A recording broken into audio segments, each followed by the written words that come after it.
مساء النور، مساء الخير، مساء الديمقراطية، مساء الاستحقاق الانتخابي. مشاهدينا داخل وخارج تونس، مرحبا بكم في هذا الموعد الجديد من المناظرات التلفزية. ديكور جديد، شكل جديد، والهدف وحيد، وهو توضيح الرؤية للناخبين في هذا الموعد التاريخي اللي نشوفوه للمرة الأولى على شاشاتنا. وكما وعدناكم في الدور الأول من الانتخابات الرئاسية أنه ثم مناظرة بين الفائزين في الدور الأول قبل التصويت في الدور الثاني. اليوم نوصل إلى هذا الموعد. نشكر المترشحين للدور الثاني لتلبية الدعوة. أنا أسماء الطيب من التلفزة التونسية الوطنية، باش يرافقني في تقديم هذه المناظرة زميلي من القطاع الخاص عن إذاعة شمس FM شاكر بسباس. مرحبا. شكرا لك أسماء، مرحبا ومرحبا بكل السادة المشاهدين. إذن هي مناظرة ثانية، مناظرة تاريخية يستنوا فيها التوانسة الكل بين الزوز المتنافسين والمتناظرين على منصب رئيس الجمهورية بين السيد نبيل القروي والسيد قيس سعيد. إن شاء الله تكون مناظرة مفيدة لكم وللناخبين والمشاهدين إن شاء الله يا ربي. الطريق إلى قرطاج تونس تختار ساعتين ونصف تقريبا مدة هذه المناظرة، اللي نذكروا أنها من إنتاج التلفزة التونسية بالاشتراك مع القطاع الخاص السمعي البصري، ومبادرة مناظرة وتحت إشراف الهيئة العليا المستقلة للانتخابات والهيئة العليا المستقلة للاتصال السمعي البصري، وتبث مباشرة في الوقت نفسه على عدد من القنوات الإذاعية والتلفزية. فاصل ثم نعود.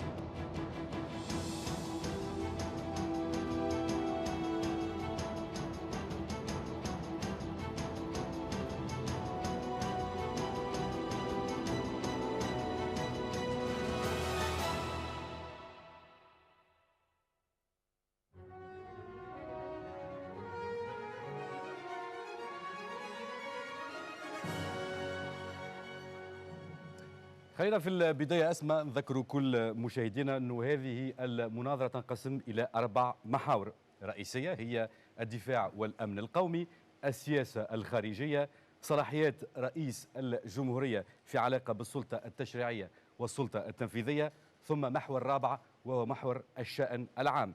نحب نعلم كل المترشحين أنه الإجابة على كل سؤال تكون في دقيقتين، والمجال مفتوح في كل محور لكل مترشح أنه يقدم برنامجه الانتخابي في المحور المعروض في 3 دقائق، وبإمكان المترشح الثاني أنه يتفاعل معه، ثم تفاعل بيناتكم.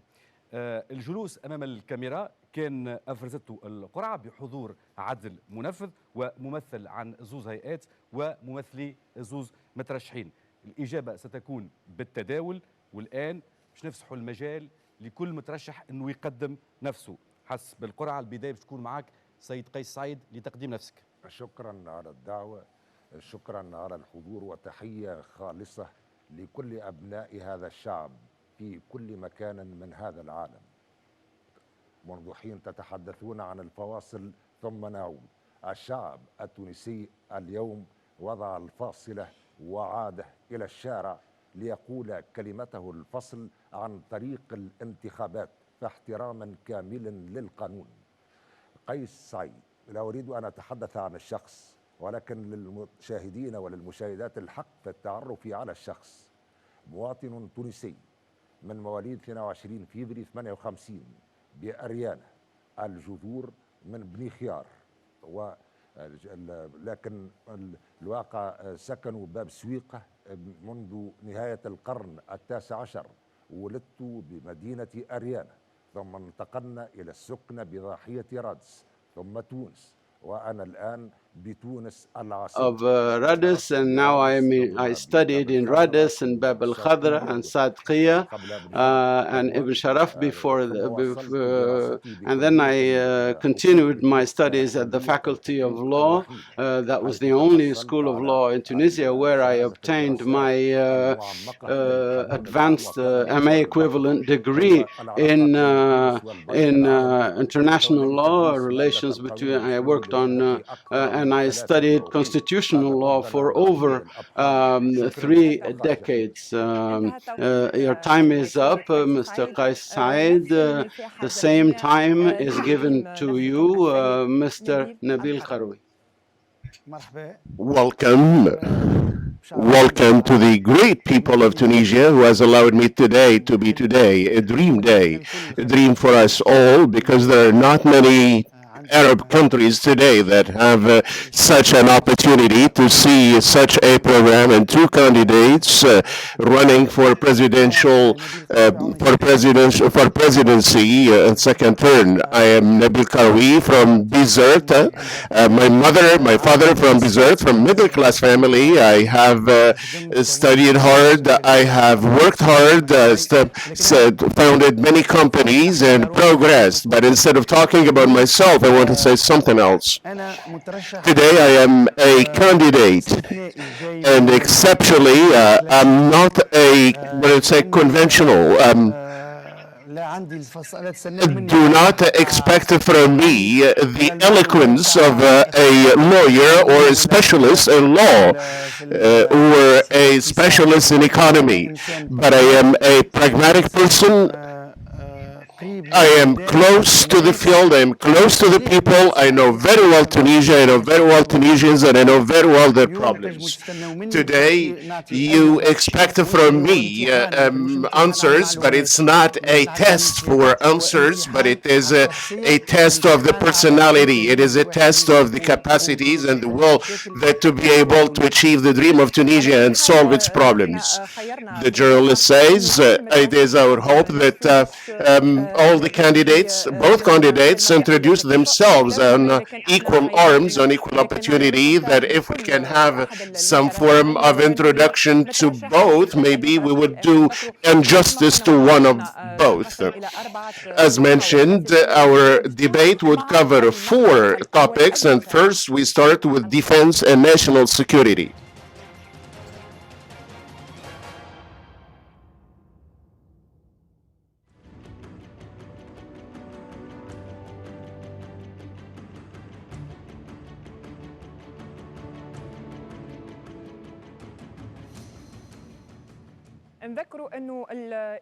A reminder that the answer to each of the questions has been subject to a poll, and then the question to Mr. Nabil Karoui: do you have a vision that would contribute to developing national strategies to counter extremism and the threat of terrorism? Like all the countries of the world, the system and our vision of national security has developed after we faced terrorism. Like in France, like in England and Britain, we found ourselves not ready. And initially we found it difficult, but then our security forces have been able to face the situation and control it. But today, what is lacking in Tunisia, I think, is to have some comprehensive intelligence, that we group all the intelligence into one structure under the presidency of the Republic. That is, we unify all the intelligence, and we, with information and with with intelligence, we can face and counter terrorism. The objective is not to secure the borders and face or counter extremism. Extremism does not come from outside the borders. It comes from poverty. It comes from people who have no will and have no dreams. They are easily recruited and fighting terrorism. Is there a will to implement the law on terrorism? The candidate says yes, yes. You have 30 seconds, the lady says. We have delayed implementing the law. We have postponed this, but in fact, the law is enforced today. It is being implemented. The candidate, Nabil Karoui, says, but it's not implemented fully. That's why we have problems. According to cases, the journalist says. Certainly, yes. That's it. Same question to Mr. Kais Saied. Do you have a vision that contributes to developing the national strategy to defense and countering terrorism? It is of the signs of the crisis in the law in Tunisia. With the law, we can change. When a law is passed, it needs to be enforced as a law of the state, and the implementation itself was not. Enforcement was not done. Either the law is there and it is enforced, or it doesn't exist. Among our crises in Tunisia is that we talk about implementing an agreement or a law. The law needs to be enforced on everyone on an equal footing without any segregation or differentiation.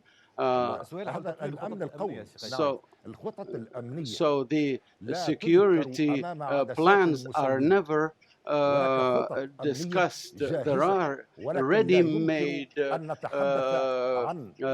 plans to combat, to secure security, but they should not be discussed before the cameras, the TV cameras. It's unfortunate that in previous years, many people talk about security and the intelligence services as if they were talking about matters relating to sports or another sector. It is unfortunate, really unfortunate, that we hear sometimes that some piece of paper, some document leaves the Ministry of the Interior as if there was a draft. When a policeman wears a mask over there, it's as if you took their mask away from them. In order for them to carry out their duties, there are structures, intelligence that are doing their work, security forces that are doing it appropriately, but we shouldn't be talking about these things in front of the cameras when we talk about the high interests of the state. So the public sector should be impartial. The second question that is common to both candidates is how would you deal with the cases of the political assassination of Mohammed Ibrahim and Shukri Belabbes, and also the secret apparatus of Nahda? The problem is in the justice system. Why is the justice system taking so much time to decide on these cases as well as other cases? The case has, for instance, some civil cases go on for 17 years involving lawyers and so on. Cases like these one should be settled, decided upon by an independent judiciary. The important thing is an independent judiciary, even in the absence of a constitution. It's better than 1,000 constitutions. You said that an independent justice system. I cannot and I should not interfere with the justice system. Maybe within 2 minutes, I don't have enough time to talk about the judiciary and its history, but with respect to the Shukri Belabbes and case, there is no room for a secret structure within the state system. It's part of treason. There should not be any such thing. I don't know. I am not an intelligence structure, but an independent, and I will work very hard. I talked about the necessity of changing the structure of the Supreme Judicial Council so that politics do not filter into that system. For me, all the cases relating to public structures of the state, no party should interfere with that and use them for their own interest. The reality is that the judiciary, the independent judiciary, is the one that rules the truth. You are chairing the national security structure. Of course, there are a number of orders going back. For example, Order 1971, a number of ministries refer back to the National Security Council. There are a number of cases that relate to national security. You have to have a judiciary that is effective and acting against any party, whatever their money, whatever their power, whatever their authority. The question addressed to you, Mr. Nabil Karoui, is the same question which I remind you of, which is how would you deal with the two cases of the assassination of Shukri Belabbes and Ibrahimi and the secret file for Nahda? First of all, Shukri Belabbes was my lawyer. I have a very personal relationship with Shukri Belabbes, and I would like to say that we are in a deadlock in Tunisia.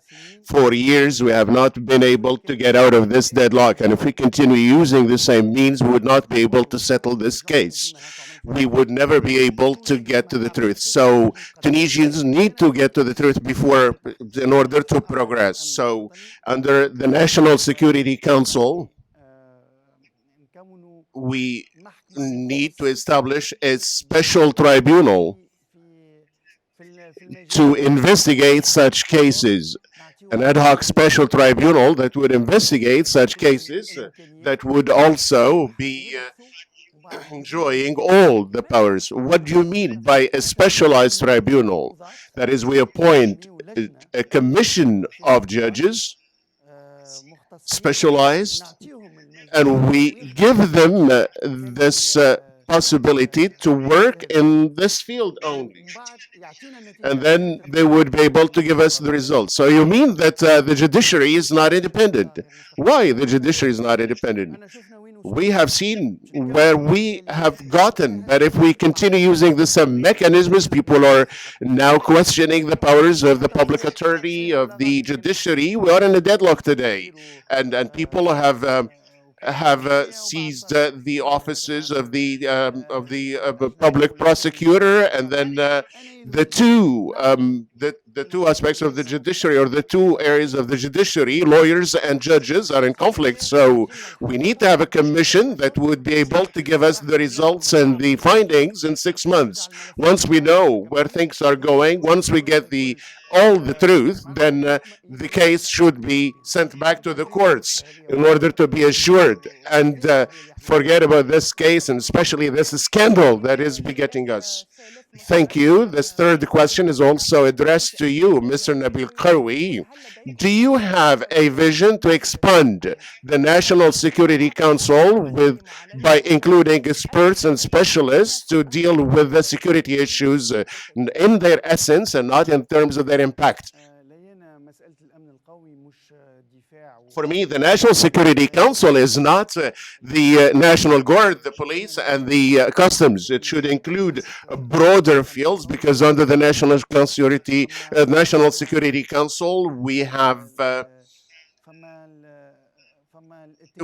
technology, we have the threats that come from the use of such technologies. There's also the question of health and national security. There's the question of agriculture in national security. In the economic field also, all of these economic issues can be included in the national security field that may expose Tunisia to risks, not only defense and security and customs and countering terrorism. You mean that we may find in the National Security Council experts from the cultural field, from the economic field? Yes, certainly. Not culture, but water, technology, agriculture, tourism can be also included in national security. And all of these are the broad fields. So we have to expand the national security concept in order to know where we're going. So today, if you have three communication and communication providers that are foreign companies, you don't know, for example, what they're doing, and once you want to get information or other, when it comes to agriculture, when you want to import potatoes, when you want to import grains, when you cereals. So all of these are national security. Tomorrow, Tunisian people can be thirsty, can be hungry, they can face problems of tapping and cybersecurity as well. So same question, do you have a certain vision for the expansion of the Defense and National Security Council? We cannot establish an ad hoc court. This is impossible.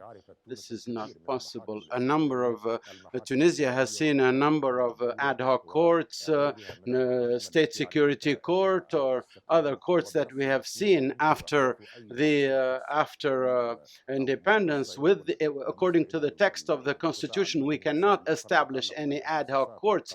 There are matters in the constitution that concern administrative courts and so on.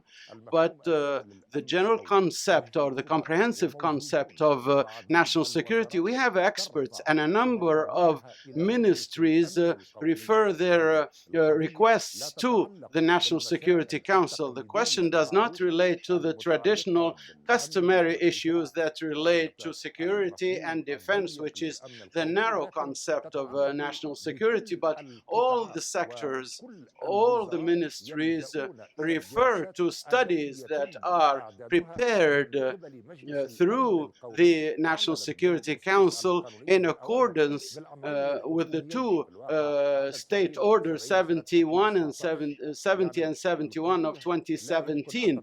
The matter cannot relate only to general matters or traditional matters. For instance, education is a matter of national security. If we want to really fight terrorism, we should set up a high council for education where we study, where we teach, for example, the essential concepts of philosophy from the early years of primary education to shield young people against extremism and terrorism, to teach them and empower them to understand freedom and to fight terrorism and extremism with their own minds.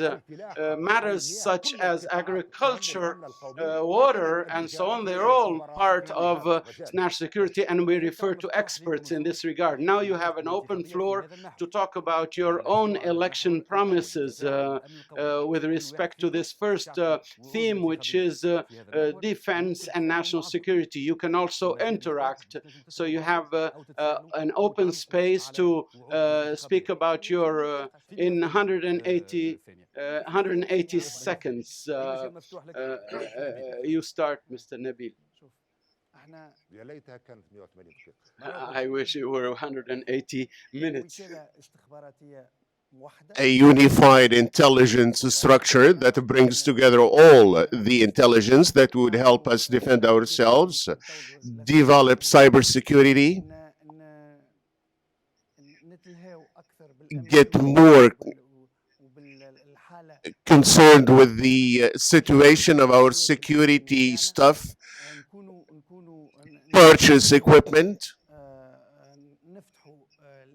open national security that would include self-sufficiency in agriculture, in water resources, in grains, and that would include everything that would threaten Tunisia in the future. National security should not be conventional as we know it. It's not only experts. We should include other people and expand in the fields, because today we see that ministries are working on their own, and the presidency of the republic is working separately from them. We want to unify this concept of national security in order to interact with the government, with the ministries, and implement all the decisions and what is taken at the National Security Council. You have 1 minute and 35 seconds in terms of your program, electoral program and promises. Today we have a problem with the security officers. We know that policemen and police forces today and security forces today, when they leave in the morning, they are usually don't know if they will come back alive or not. And often they don't know if their families will be taken care of later on. So then when they are single, once they die on duty, they simply die and they have nothing else. They lose their salaries, they lose their wages. Of course, their families do not get anything. Those who have families, it is our promise that those who die would receive 3 times their salaries. And we ensure that their children reach a secure age. That's why we can protect our security forces. Every police officer and every security officer that dies is a tragedy. I know what that feels. It's not because he's a martyr that we have a funeral for that martyr and then we forget about their families. They don't get anything to live with. So it would be something minimal in the public accounts and the public funds. We need to multiply by 3 the wages of those who die. Mr. Kais Saied? The same question, 180 seconds to present your promises in the area of defense and national security. Not with promises. What I have proposed as recommendations or proposals, and I said this on your respected channel and to everybody. In 2014, I proposed a draft law to create a public institution that would be called FIDA, that relates to the martyrs and the casualties. These are not promises. It would be a text. I actually proposed this to the Constitutional Council at the time to establish an institution that would take care of the security officers and the military and all their families and the people they leave behind. Anyone who falls as a martyr and their soul rises to the heavens, it's as if they're with us alive. So their salary would be maintained as if they were alive. More than that, and they would enjoy even the promotions as if they were alive. And anyone who's been injured, who is disabled, would keep their salary as if they were working actively, and they keep their salary and their promotions are maintained as if they were working. This is not much. This is not too much for the security forces and the military and the members of the customs services who are facing with their weapons. Are their proposals? That's the proposal is for the security forces and all the martyrs and casualties who are still suffering today. And many of them are the sons of these people. They have presented their heart themselves, sacrificed themselves for the sake of the country. I do not present vain promises. I have tried very hard with all everything means possible for me as a citizen, because I've always been concerned about this. As a citizen, I know these young people and what they are suffering now after having been injured. Sometimes they are in the mountains without food, with their homes need them, and then we give them 40,000 dinars. What do they do with that? And for the victims of the revolution and its casualties, until today, these people are still suffering because of, and they, I don't want to spend too much on this issue, too much time on this issue, but even for the martyrs and casualties of the revolution, I made proposals. So the matter of national security should not be approached in a conventional way as has been done. The issue relates to the security of Tunisia, the security of the state, the security of society. We cannot improve society without a comprehensive approach that is cross-cutting across all the sectors. Thank you very much. let me remind you that as part of your promises, you can interact with one another, you can ask each other questions, you can comment on each other's promises. Thank you for commenting with this question on the promises or programs. We come to the end of this first section, and now we move on to the second section, which is foreign policy and diplomatic relationships as found in the fourth chapter of the Constitution, as the President of the Republic decides on the general policies related to the foreign affairs.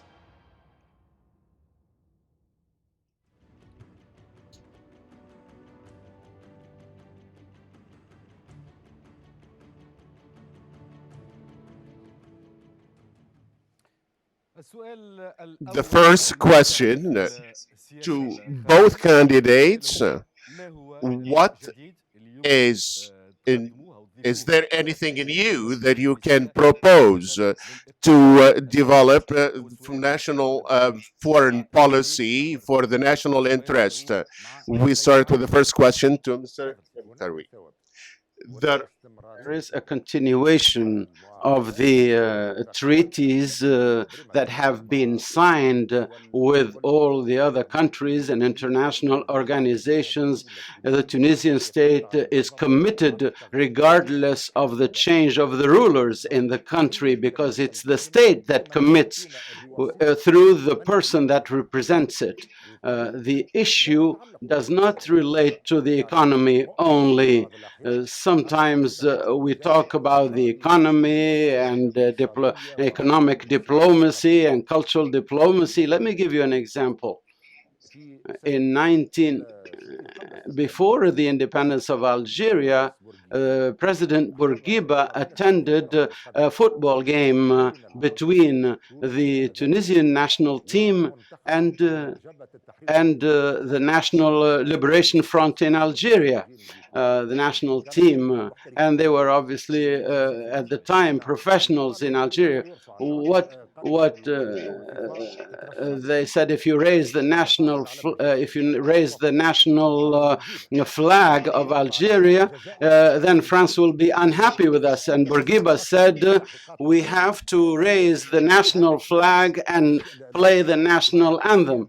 So when you are strong inside your country and you're based on the will of the people, so for instance, the Aleka agreement, do you think it's an opportunity for Tunisia that could bring us something positive? Some see that it is not really good for the Tunisian economy, that is harmful to farmers. Would you cancel this?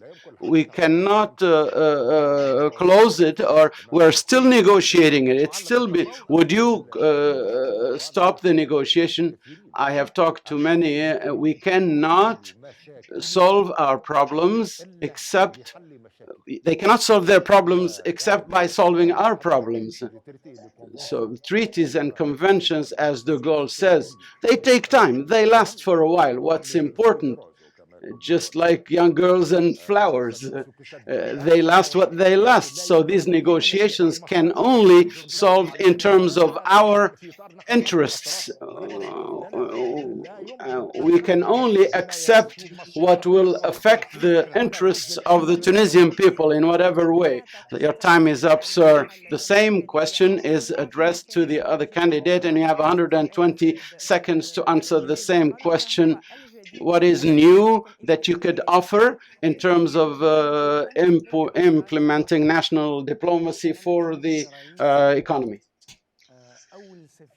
I will be the president, and I will be the first ambassador for Tunisia, seeking economic opportunities for Tunisia to export our products or to bring in investments to Tunisia.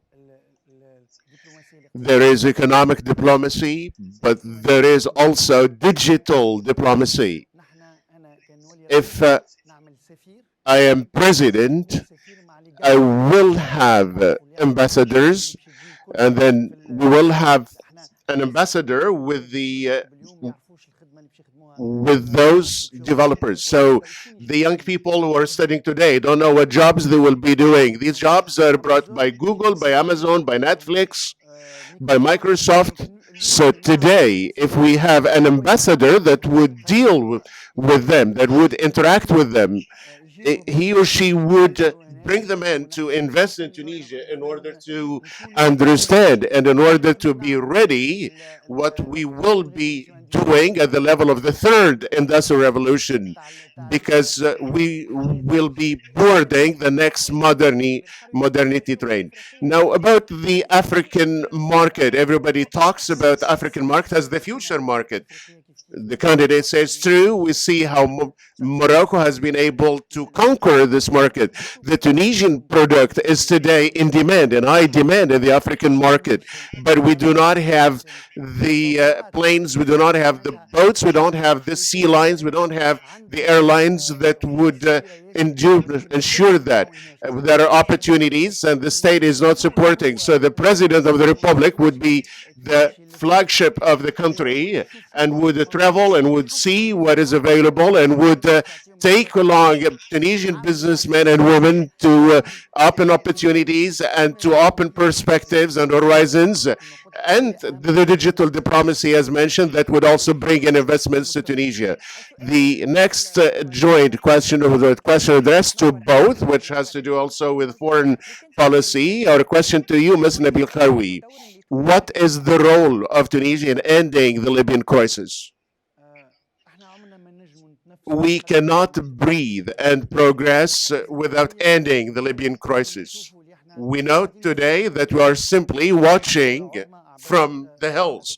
There are people who are urging and supporting this war for personal interests. But if Tunisia and Algeria do not get involved to settle this crisis and would be part in settling this crisis, and our brothers in Libya, once the Algerians and Tunisians together, we will have more courage and we will be able to reach agreement.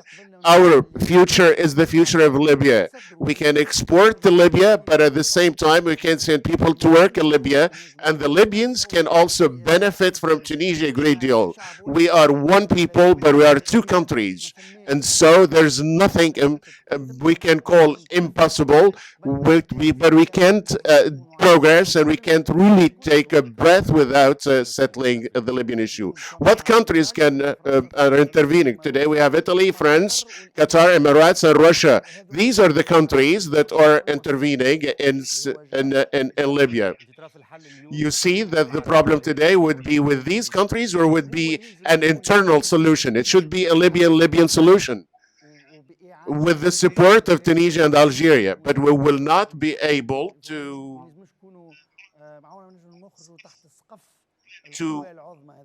do that without the support of the big powers.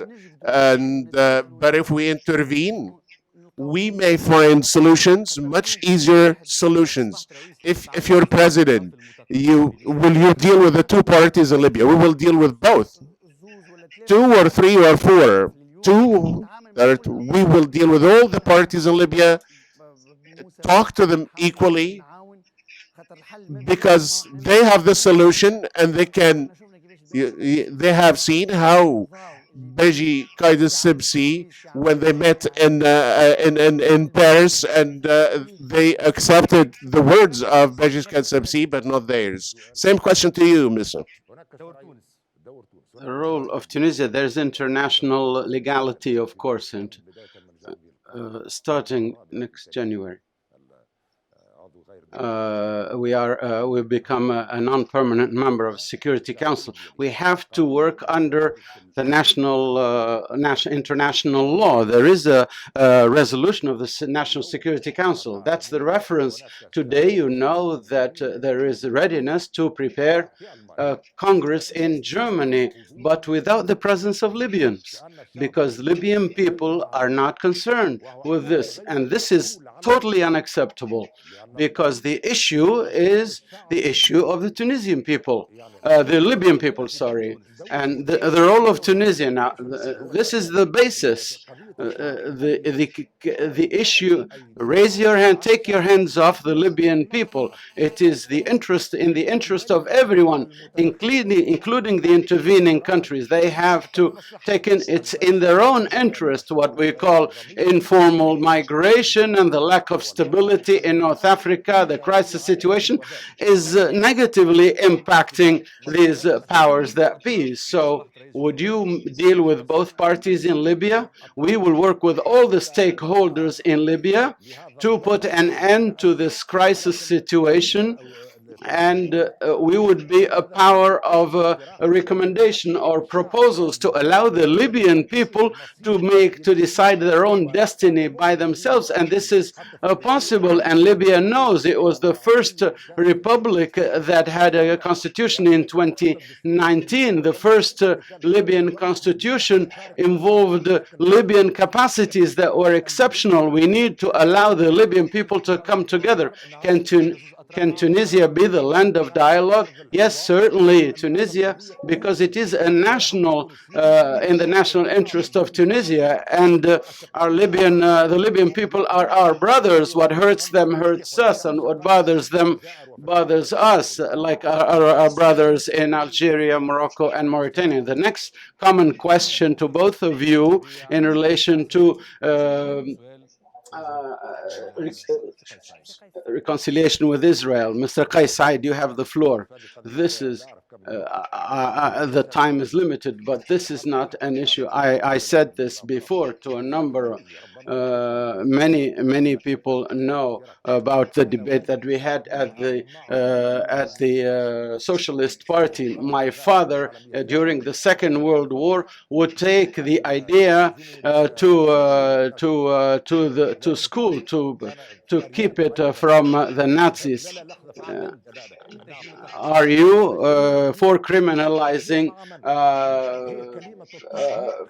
normalizing relations with Israel? The whole idea of normalization is wrong. It's treason. Whoever deals with an entity that led people to leave their land, to leave their homes, no one should deal with them. They should be treated as a traitor, and they should be held accountable for that. The whole idea of normalization is wrong. The normal situation is that we are at war with this occupying power. What do you mean by normalization? It started in 1977 after the visit of the Egyptian president we have Jews who come to the Ghariba. We're dealing with Jews and they are fine, and we are dealing with, but we will not deal with, not with Israeli passports. No, we deal with Jews. We have protected them during the Second World War. No, if the issue is an issue of an occupied people who are still displaced from their homes in tents, we cannot deal with if they come as Jews, we welcome them, we protected them. My father used to carry a Jewish girl on his bike to protect her from the Nazis. The issue is not with the Jewish people. What do you mean a law? The law would be high treason, and they would be dealt with as such in the courts. You still have 5 seconds. Once again, in these remaining seconds, it's high treason. Your time is up. Thank you. The same question to you, Mr. Nabil Karoui. What is your position with regard to normalizing with Israel? Our position should be in tune with the position of the Palestinian Authority. We need to see what the position of the Palestinian Authority towards Israel is. Normalizing relationships with Israel, that means it's negotiations with Israel. We are not having any negotiations with Israel. We support the Palestinian Authority and what they are doing. Tunisia has always supported the Palestinian Authority.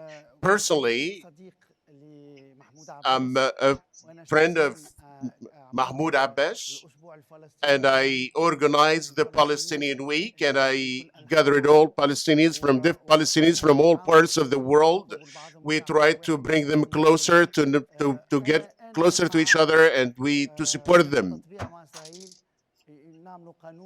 I am with a law that criminalizes normalization with Israel.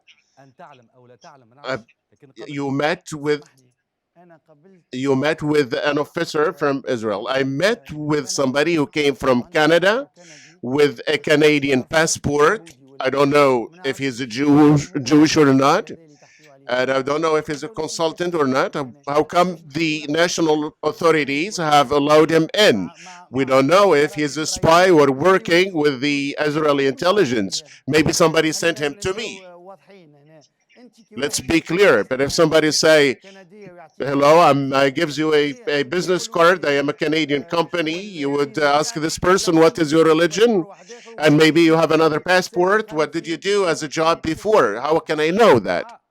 So you are for a law that criminalizes normalizing relationships with the Israeli state.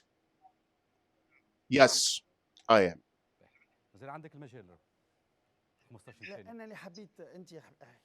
You have mentioned we have a problem that the Jewish people who visit Tunisia with an Israeli passport should not be allowed to Tunisia. But if they have different passports, Canadian or other, we do not have a problem with the Jewish people, but with Israel. Now, the floor is open to both candidates to talk about their programs concerning foreign policy. And of course, I remind that there is also the possibility to interact, so we make it a real debate. So every candidate has the possibility to intervene. You can interrupt each other, and you can ask questions about your programs, about your promises concerning foreign policy. We begin with Mr. Nabil Karoui. Our foreign policy is an important opportunity to make sure that the Tunisian flag is everywhere in the world. This is a basic principle, but to help the country and assist the country by attracting investments. There is also what I mentioned, there is digital diplomacy, which is something new in the world and which enable us also to attract big companies and to understand what the future is and appropriate technology, because the services that would be provided in the future, and we know that people are graduating from universities and do not find jobs. So we are not going to get rid of everything we're doing, but we need some form of accreditation of the big companies should be invited in to have accreditation. With this accreditation, you can work in Australia and Kenya or in Europe, and you can work in Tunisia for big companies. You are talking about higher education. No, even for young people, those who graduate from high school, who know how to code, can work with companies that develop that work in developing gaming and coding. We have a problem on employment among young people, and young people who have diplomas or not, and even those who do not have diplomas can be accredited and can be in high demand in the world. It's easier now. That's why the presidency of the Republic should have an ambassador that should be in charge of these mechanisms of the GAFA, and would invite also the possibility and work for the possibility of using PayPal in order to pay and involve Netflix and Google. But today there is, of course, an important level of school leaks, school dropouts. Some young people travel and walk 10, 15 kilometers to go to school. Some dropped school and left school because they do not have the means. They do not have the support from the state in order to enable them to continue their studies. This is another question the candidate says. Today we are here because we understood everything, and our program is based on fighting poverty. In the past, young people who leave school usually would go and learn a job. But today we know that some of them are highly skilled in computers, and some of them become real hackers also. But today, with accreditation of young people who leave secondary school, we can help them. But those who also graduate with a BA, we can do the same thing. But this gap is narrowing. We can only escape that way. We can save ourselves that way. If we continue thinking about bringing in big plants and big factories that would create jobs, we would not be able to succeed. And this is what is working, and that's why the candidate did not complete the sentence. We remind the journalist says that you can interact. Just with respect to your election promises, we can't force you, but we would like you to interact. You can ask each other questions, you can interrupt each other. That's what debate is. Debate doesn't mean interrupting one another. We are higher than that. Look, we don't want to interrupt for the sake of interrupting. But maybe you accept that we are proposing a program to the Tunisian people, and the Tunisian people will choose. We are going through a new phase in history with new mechanisms and so on. So about Africa, maybe you think it's easy to deal with Africa. It's not about, the issue is not promises. It's not an issue of promises to tell people that I will do this or I won't do that. People are tired of promises. We deal with minds and not with election promises like Kafur Khshidi with Mutanabi. We cannot give people false promises. People need a new mindset, new mechanisms. I remember what young people have done in different parts of the country, in Kasserine, in Munathara, in Belabbes. They are the ones that manage the dialogue. They have programs. They actually have programs. They can envision programs to actually solve the problem and enjoy the wealth in their own regions. Your time is being counted, that's fine. These minutes are making history, and that's fine. They are developing a new history for Tunisia. They're not waiting for our promises. The young people don't want promises. They want to be active. They want to be players. And I want to be a citizen. I am not a piece of paper, a ballot on the day of the election. I want to be an effective citizen, an active citizen. This outbreak of the revolution that is unprecedented, that other countries have not seen. This is what they say. They want jobs, they want freedom, they want dignity. When you talk, I went to Kasserine, for example, one of the young people that I salute, by the way, he is the one who led the meeting and managed the discussion, and he diagnosed the situation in Kasserine and a number of other areas, and they proposed solution. Why should I bring them solution? My proposal is to allow these marginalized people to be active and to be effective and to make their own case and propose their own programs and allow for young men and women equally to design programs and propose them. All the promises that we may give them are not fulfilled. But allow me, Mr. Kais, with your permission, what you're saying is logical, but in Kasserine, if you have somebody who wants to have an agricultural project, another one a factory, another one a bakery, how would we solve this problem? Sorry, both are speaking at the same time. Karoui says, but if you have solutions, the state should provide them solutions.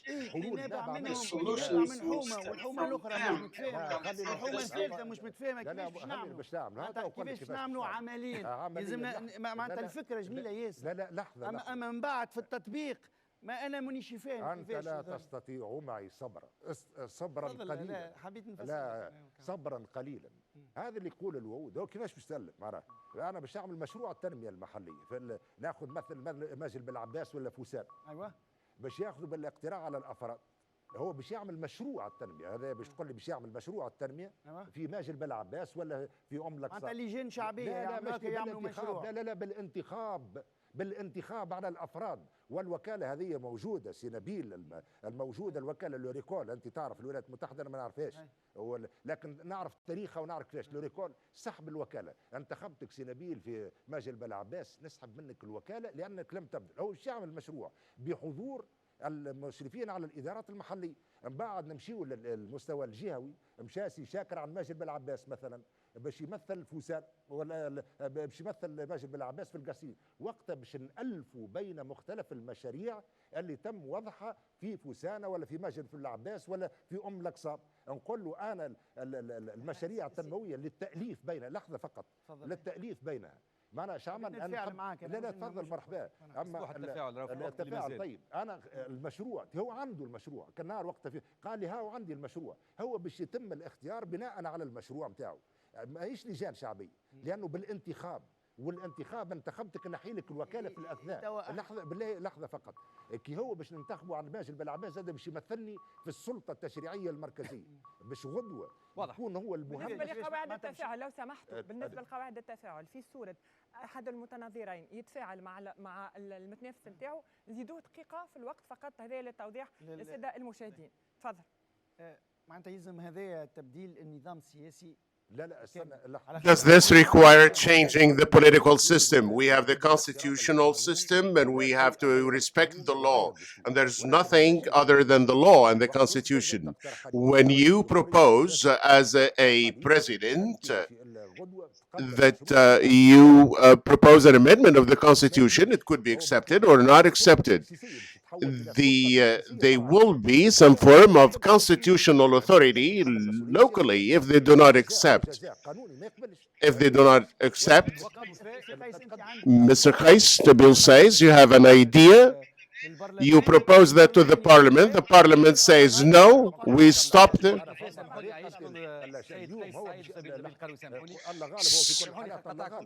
apologies. We don't say unfortunately to the people. The journalist says we need to, this is what is required, contested by Nabil Karoui. We need to interact in the time given for interaction. Mr. Karoui says it's difficult that you have an idea and you interact and you added just 1 minute. That's not in. You interacted and this is the debate. We added 1 minute according to the rule. In this section that follows, we would have the opportunity for another interaction. We move on to the end of this section and we move on to the third one, which is the powers of the President of the Republic and its relationship with the executive and the legislative powers or branches.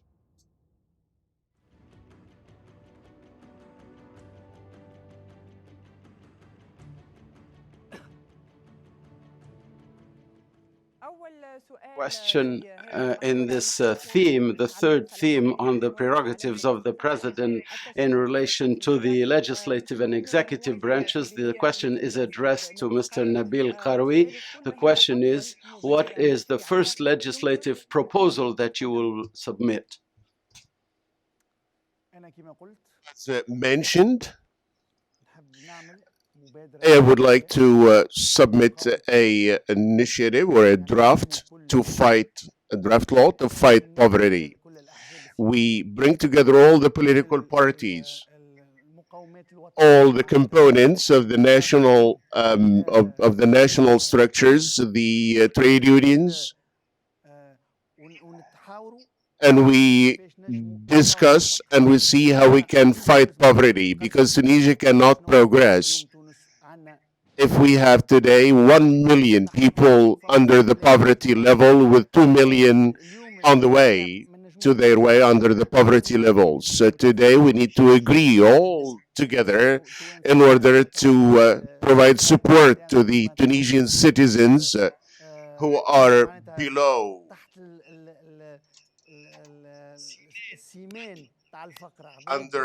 who are below the extreme lowest level of poverty, people who cannot educate their children, who give one meal to their children. Do you have any proposals in this respect?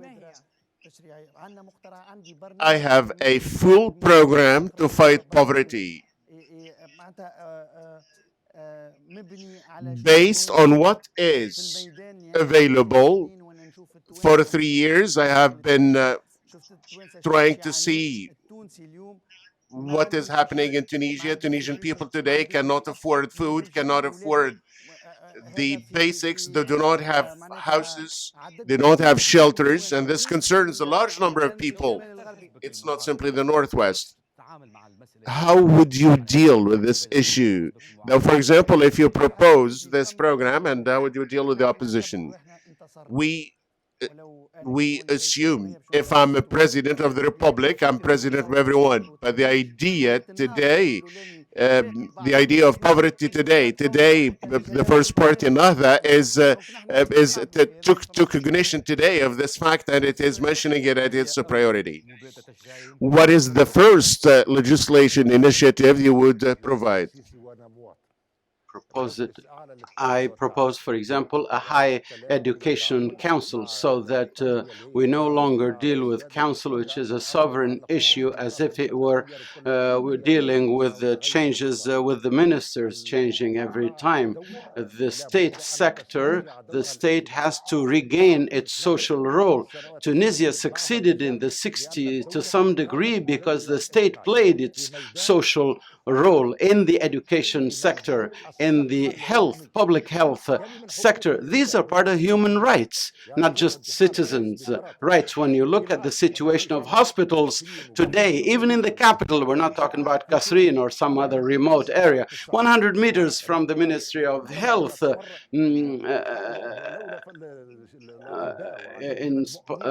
if it weren't for a small committed number of doctors and people in the public sector, it seems that the only thing that works is a cafeteria in the hospital.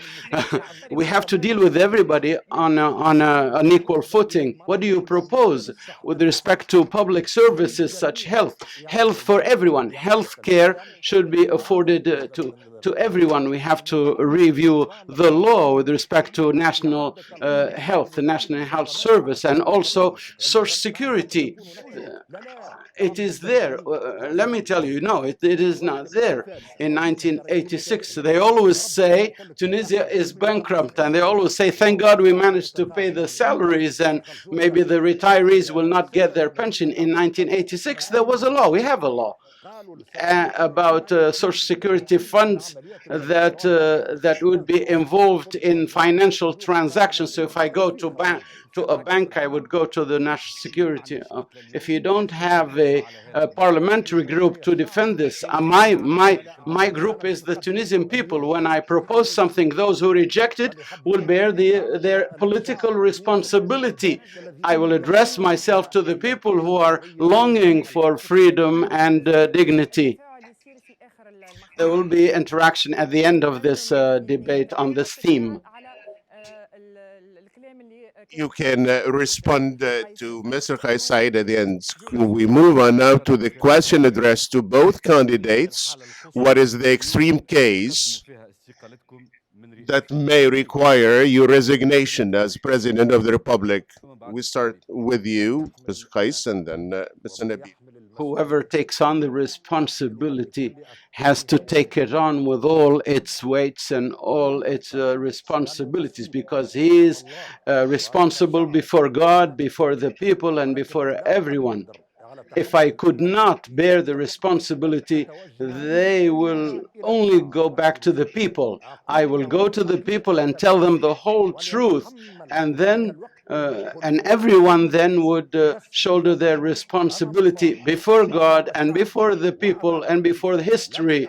I will not be bearing a false witness. I will not be a false. We apply the law. I will sign the laws according to the text of the Constitution, and I will take the people as a witness for they have done. Do you have any reproach or any criticism over the performance of the last presidents from 2011? It's not a question of people. The issue is a question of a project. I do not want to talk about individuals. What have you presented, X or Y? If the person has left us or if they're still alive, what have they presented to the people? What did they offer to the people in terms of legislative drafts or proposals to meet the needs of Tunisians, free Tunisians, men and women? And I emphasize free Tunisian women. What did you propose to them as projects?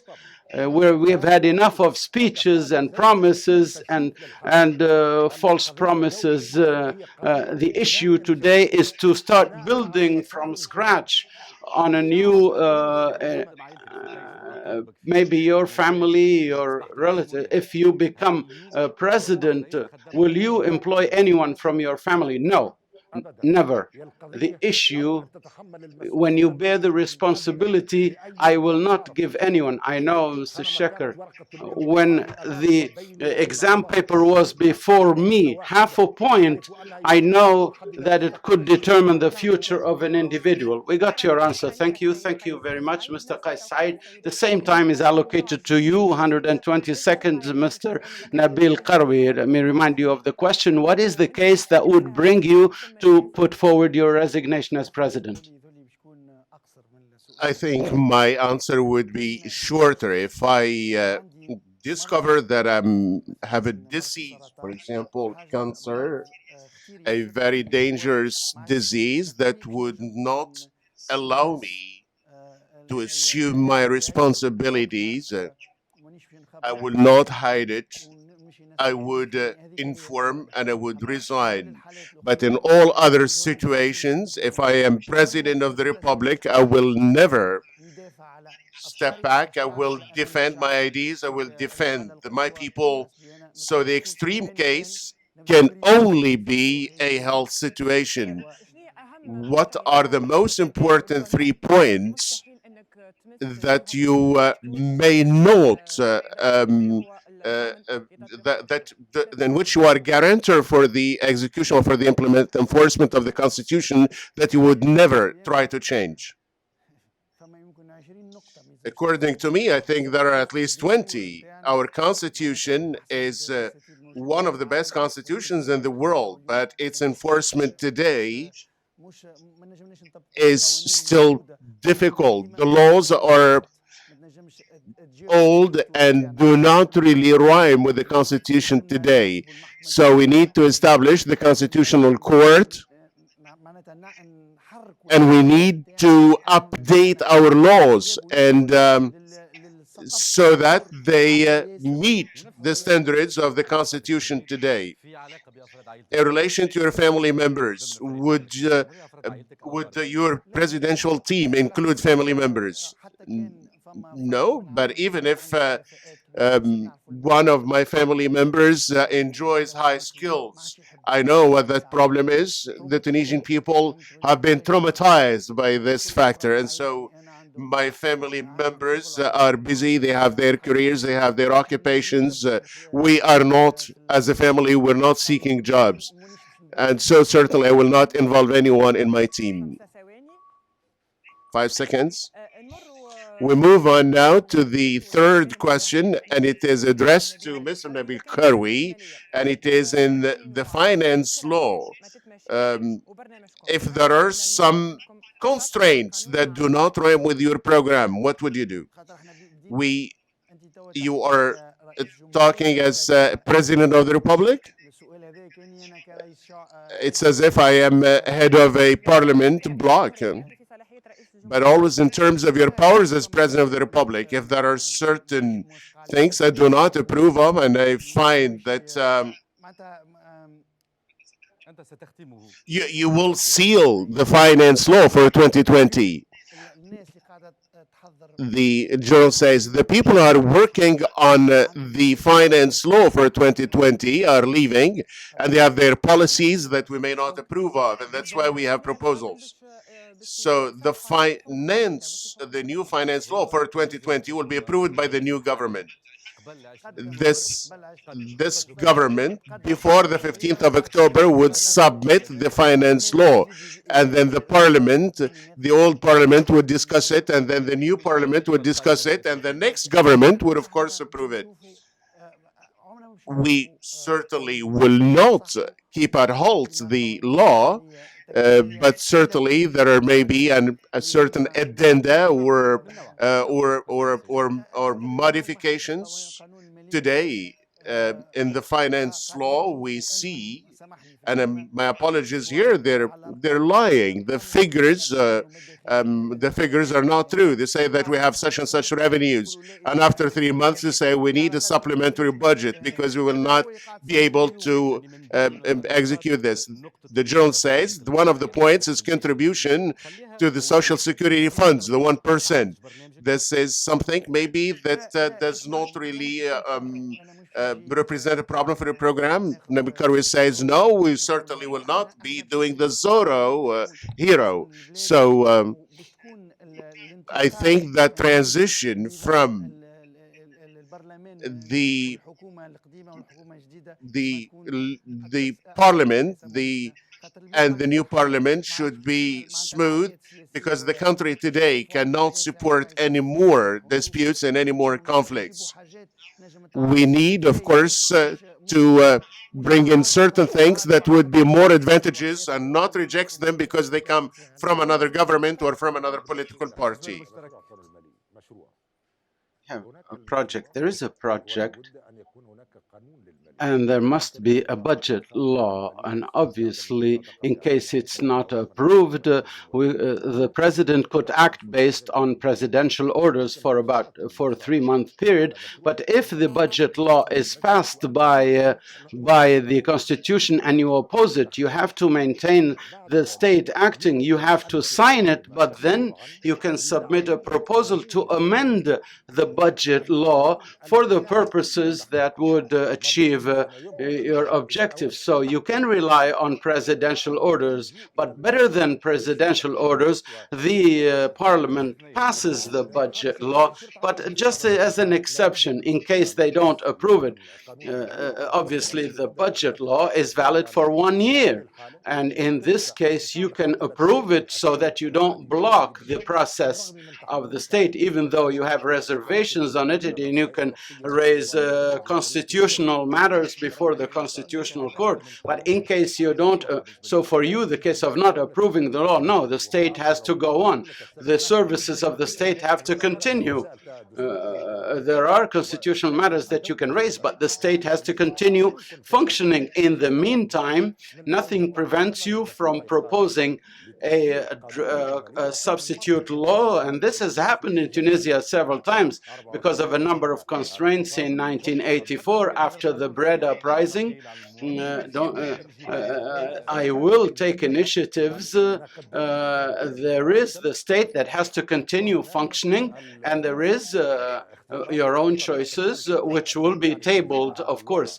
Under the current conditions, the state has to continue. We cannot play around with that. And then afterwards, if you have other choices, then you propose draft proposals to change the law later. But with respect to resignation, we cannot control how long we're going to live. So, but it's just interaction, just based on the public health, the health reports of the doctors. I feel very well. I'm healthy. The time is up now. We will allow both candidates to make their proposals, election proposals, under this theme of the prerogatives of the president vis-à-vis the legislature and the executive. So, so we go to Mr. Karoui, and then Mr. Kais Saied can interact with you in the meantime. what are the first initiatives, your program and your plans, your electoral program in relation to the legislative and the executive branches. We have a project, Nabil Karoui says. This project is based on what we have perceived, the appalling situation of Tunisians, the spreading poverty, the deteriorating middle class. There is a possibility to save the country, and therefore we have involved experts, and for 6 months we developed a program. And we wondered if there is a way out of this deadlock. We have a program. Maybe it's one of the best in Tunisia today because it understood really what it means to fight poverty, and especially what it means to let loose the energy of Tunisians and to liberate the economy. Why are we in debt? Because we can't produce anything, we can't manufacture anything, we can't export anything. So today, there are companies, there are laws that are actually crippling. Laws from 1956, from the 70s, from the 80s. Tunisia was a socialist country and the laws have not changed. There is the administration, and the administration is also facing problems because it does not allow people to become creative and to be part of the 21st century. We're still locked in the past. So we made a comparison between how we can fight poverty and how we can get the funds to wage such a war, and how to liberate and this creativity, and how we get into developing artificial intelligence and coding, and how to carry out the reforms. And when I say reforms, these are practical. We can do them in 3 months, in 2 months, in health and education, in the economy, in order to help companies attract people, in order to liberate the dinar, in order to allow foreigners to invest in Tunisia, but to trust the environment, because we will not be changing the laws every year, and also because there is no problem of, there's a problem of security, that the law today is here and tomorrow it would be increasing taxes. So I need to assure investors, both foreigners and Tunisians, when they know that there is a leveling of the playing field. Thank you. Your own promises in this theme, and once again you can interact together. Thank you. As I said, it's not through conventional promises. I come with a message. At least in the initial stage, the state has to regain its social role, because health is not goods, is not merchandise, education, social security. These are not shares in a company. These are part of human rights. Some people, we've been talking about children. They've been robbed even of their dreams. In the media, imagine a child committing suicide. Young people are ready to explode if they are employed and get 350 dinars. The other day there was a little girl that was working for 350 dinars at 5 minutes to 5, when before 3 months her contract is cancelled. The youth are educated, they know what they want, they are aware. When I said the people want, my motto is people know what they want. What you provide them with the legal mechanisms through through just an election system alone. So it's not havoc or confusion. Young people, you get a young person who walks all the way from Medellin to Tunis on foot, and he only rode the car from Sousse to Barakat Sahel, a short distance, and he said tomorrow he will be here, and that will be the time for the election silence. See what these people want. Look at their feet, hurting and bleeding, but they're willing to walk that long distance. They know exactly what they want. He talked to the media, and the media, the foreign media, were surprised by his discourse. They know exactly what they want.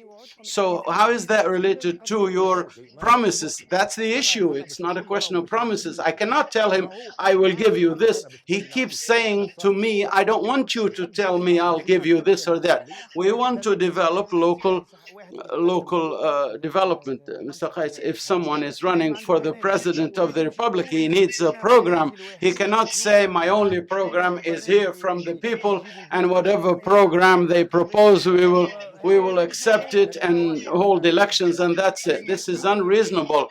We have a serious problem in the country. We are holding on to a thread. Are we going to do everything, stop everything? No, no, no. We won't do everything from scratch. I said that I am not going to, I will listen to these people, listen to their proposals. Initially, there are state structures, there is a constitution, there are laws that need to be respected. So we cannot say that it's going to be, we're going to play around with the constitution, but there are political parties that have programs. As a president of the republic, we either have we can work with the political parties to actually propose legislative, make legislative proposals. We cannot say no. Everyone will bear their political responsibilities. So what are we going to do? When we're going to the presidency, because I am holding the promise of the people, they have confided in me, and there will be a number of legislative proposals, at least at this time, to meet the needs of the people. The issue, Mr. Nabil, is not to sell people falsehoods. I tell them, what do you want? And then I propose to you, maybe they don't know what they need. They can say, we want the moon. We cannot give them the moon. No, no, no, no, no. No, they cannot say the moon. No, they have concrete proposals. Why don't we listen to them? For 5 years, we've been fighting on actually reaching political consensus. In the next mandate, it's a social economic mandate. It's not about modifying the constitution and going back and changing the constitution and everything. It's not about amending the constitution. Look, we have gone into a new phase. On the 14th of January, there was no talk about political parties. A number of parliamentarians have constitutions. The constitution is one of the best constitutions, and you can celebrate it with the fireworks and so on. But these constitutions are often drafted to measure, to meet the wishes of certain the new leaders. The real constitution for the public is the constitution that was drafted by the people that came out of their throats. That's a constitution. They said, we want to live like you. They just said, we want to Nkasrin people. They said, we want to live like you. They're talking to the police. What did they say? They said, we want to live like you. They're not asking for the moon. They want to live a decent life. But the constitution, it's the implementation of this constitution that is what it's not doing. Our constitution is very nice, but we need to implement it. Of course, every constitution is wonderful, but allow me, they used to say Tunisians have a right to water, to drinking water. Okay, but then there are people who are drinking the constitution is there, but it's not being implemented. So we have to be practical and implement what's in the constitution, and that's easier than changing the constitution. Constitutions can include everything, even the 1959 constitution. tomorrow, for example, you'd bring the whole White House to Carthage or the Prime Ministry to London. Within this political mindset that is old, that is dated, nothing will change. We can bring the whole United States Congress. We have the best constitution in the world. The idea is the political mindset. If the political mindset is behind the times, in front of the mindset shared by the young people, we could have wonderful texts. We say, okay, we have agreed, we have signed, we have ratified all the international treaties. Well, what happened today? People in parliament have chosen the system, and what do we need to actually change a law in the constitution? Of course, it doesn't have to be so complicated. The question of voting based on lists, as Lamartine is choosing people based on lists, but that's our reality. They are no longer responsible before the voters, the individual voters, because they would then hold them responsible. But if they are elected based on the lists, then their responsibility is to the people who put them on their list. Thank you for this interaction. We move to another theme. We move on to the last section, which is public affairs.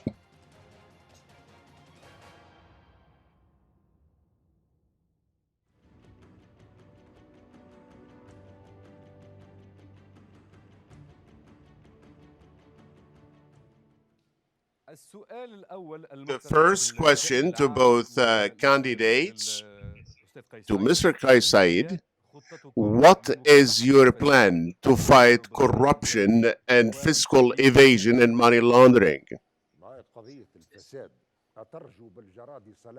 Corruption, and people have been brought up to be corrupt. Can you change locusts? You cannot change people like that. It's like washing the stairs. You cannot clean them from the bottom. You have to start cleaning from the top down. The issue is not a question of institutions fighting corruption and money laundering. The issue of a mechanism for the citizens to control the people in positions of responsibility. Why don't we hold a particular minister responsible for some corruption in a particular sector? The institutions that are fighting corruption now, what have they done? So if the power is taken away from the public, for example, they opened a public procurement market and there is corruption, the next day the party or the parliament will hold a particular minister responsible. Where does control come from? That's why we're talking about society of the law, not the state of law. Society of law. We want. Do you have any legislative initiatives in this regard? The legislative initiatives cannot solve the problem. We have plenty of texts. They will not put an end to corruption. It's like a cancer. May God protect us. The issues are there and they have not been solved. Why do we have corruption? Because the state has not played its social role. If you have, for example, a corrupt person, it's because you have pushed them to be corrupt. Have you declared your ownership, your assets? I don't have members of a campaign. They're all volunteers. You can write it on the backs of mules and donkeys. And okay, I don't have members of a campaign. Everybody is a volunteer, willing volunteers. I have not accepted any money from anybody, and unfortunately. Thank you. Your time is up. The same question is addressed to Mr. Nabil Karoui. Let me repeat it. What is your plan to fight corruption and money laundering and tax evasion? In Tunisia, we have the required laws to fight corruption. I agree with Mr. Kais Saied. We have the mechanisms when it comes to money laundering and fiscal evasion, but we are not implementing them because there is some reluctance. The state is absent. When the state is absent, corruption proliferates. When the state is incapable of controlling the market, in the city, you would have street vendors, and they would, of course, that would be harmful to those who pay taxes. And so it's easy. Let's look at the phosphate company, CPG, that was the pride of Tunisians. The Gafsa phosphate company, instead of looking for oil, which they will never find in 300 years, the phosphate is there. But there is corruption. But there are laws that are not appropriate. There are administrations, and the company is the same. How can you fight this irresponsibility? We need a strong state, a strong government, by enforcing the law. Please allow me just to explain to the Tunisian people. When you look at an administration or at a factory, if the CEO is absent 6-7 months, what would happen? Anyone working, they would go to the stores and would take everything. They would go to the warehouses and take stuff from the warehouses. Just to explain to the people what this means. Today, nobody is enforcing the law. They block the way, they block the roads, and the government, the decision makers, those in the executive are filtering. They cannot really take things with a firm hand. We move on to the second question, which you would answer, Mr. Nabil Karoui. What solutions in order to improve the purchase capacity of the Tunisian people? We have a program with easy solutions, most of which are built on control. Today, 1 kilo of potato is sold by the farmer at a cost. You find it in the market 3 times that initial cost, that initial price. Same thing for tomatoes, same thing for peppers, same thing for onions. Over the last 3 years, the citizens, when they go to the market with 10 dinars, they can't buy anything. They can't even have a simple dish of vegetables. Why? Because there are lobbies and there are mafias or gangs, and a term I don't like, really. There were ministries.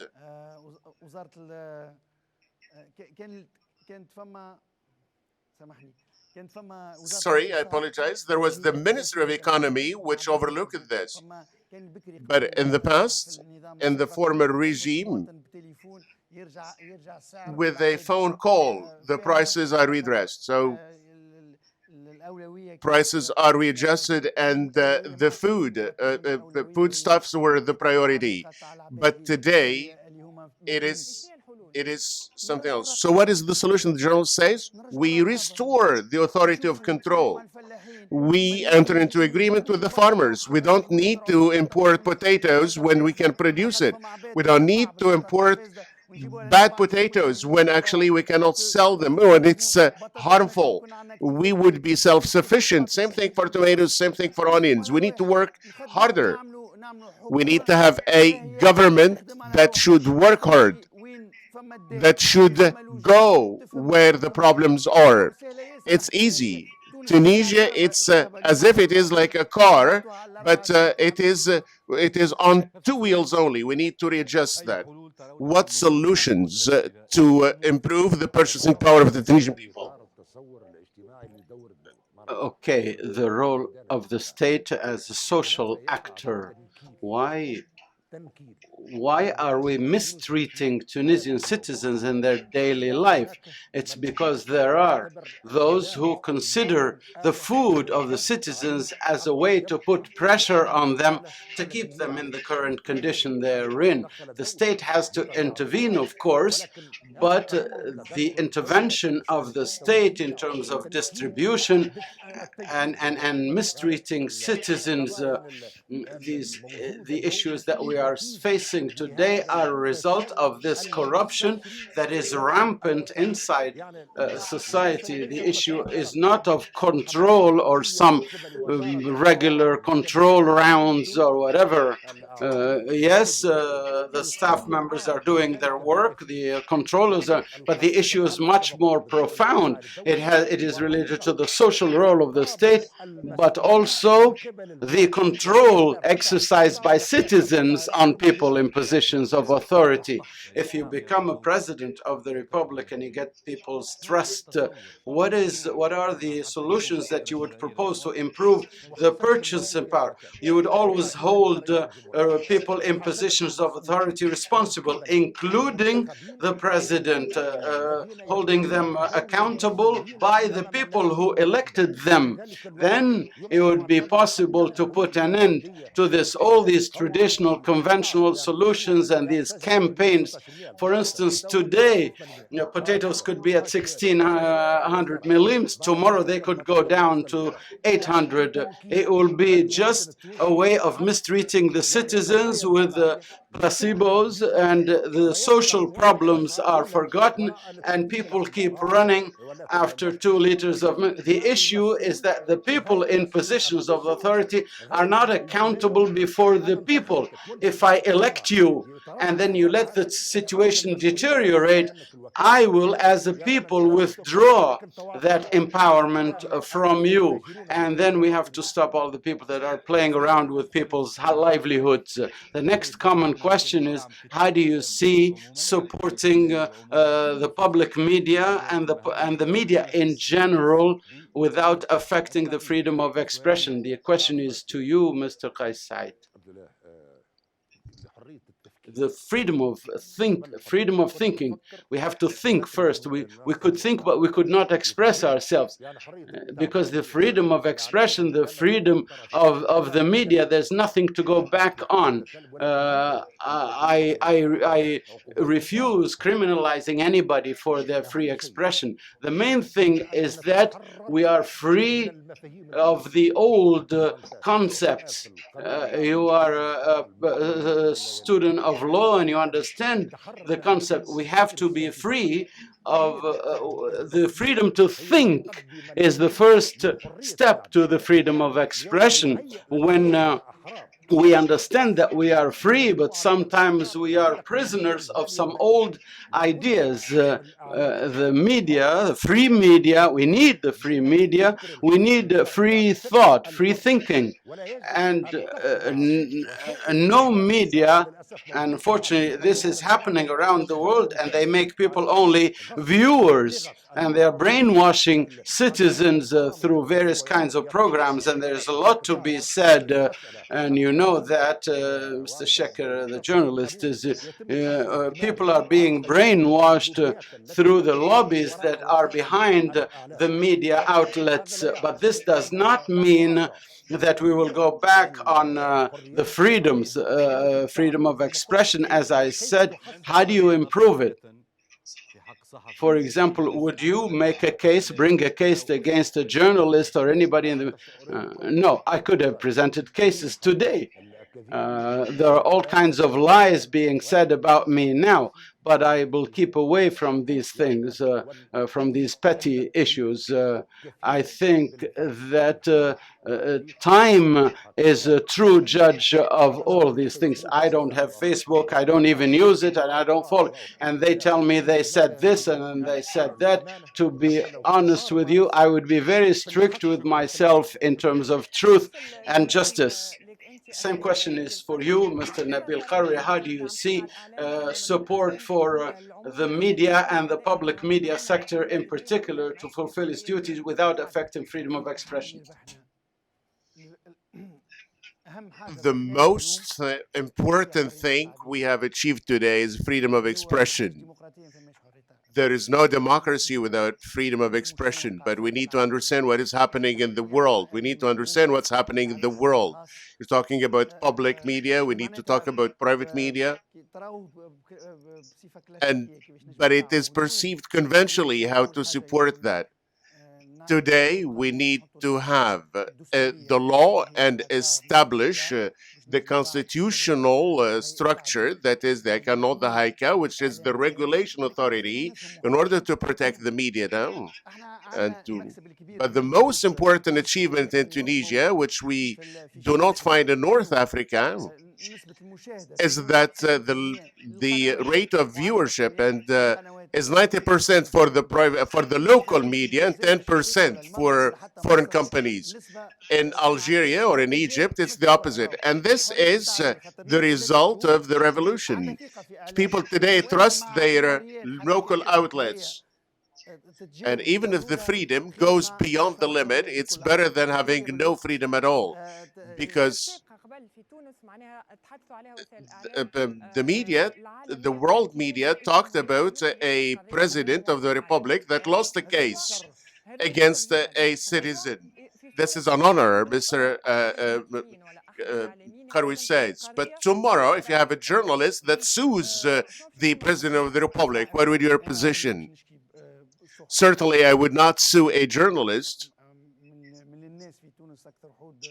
I am one of the most important victims of defamation, and I have never sued a newspaper or a TV station or anything. I am going to defend the freedom of speech. I will defend journalists and bloggers. Tomorrow, if they are imprisoned, I will not let them on their own. I will defend them. This is the solution in order to defend our freedoms.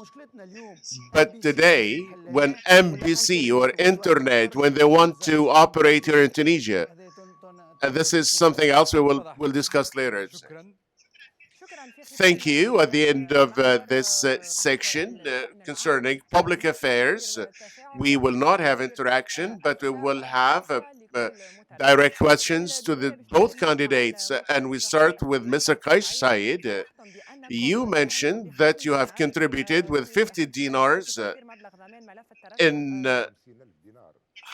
you mentioned that you contributed with 50 dinars for the 10,000 part of the 10,000 dinars required to secure the file, the application file.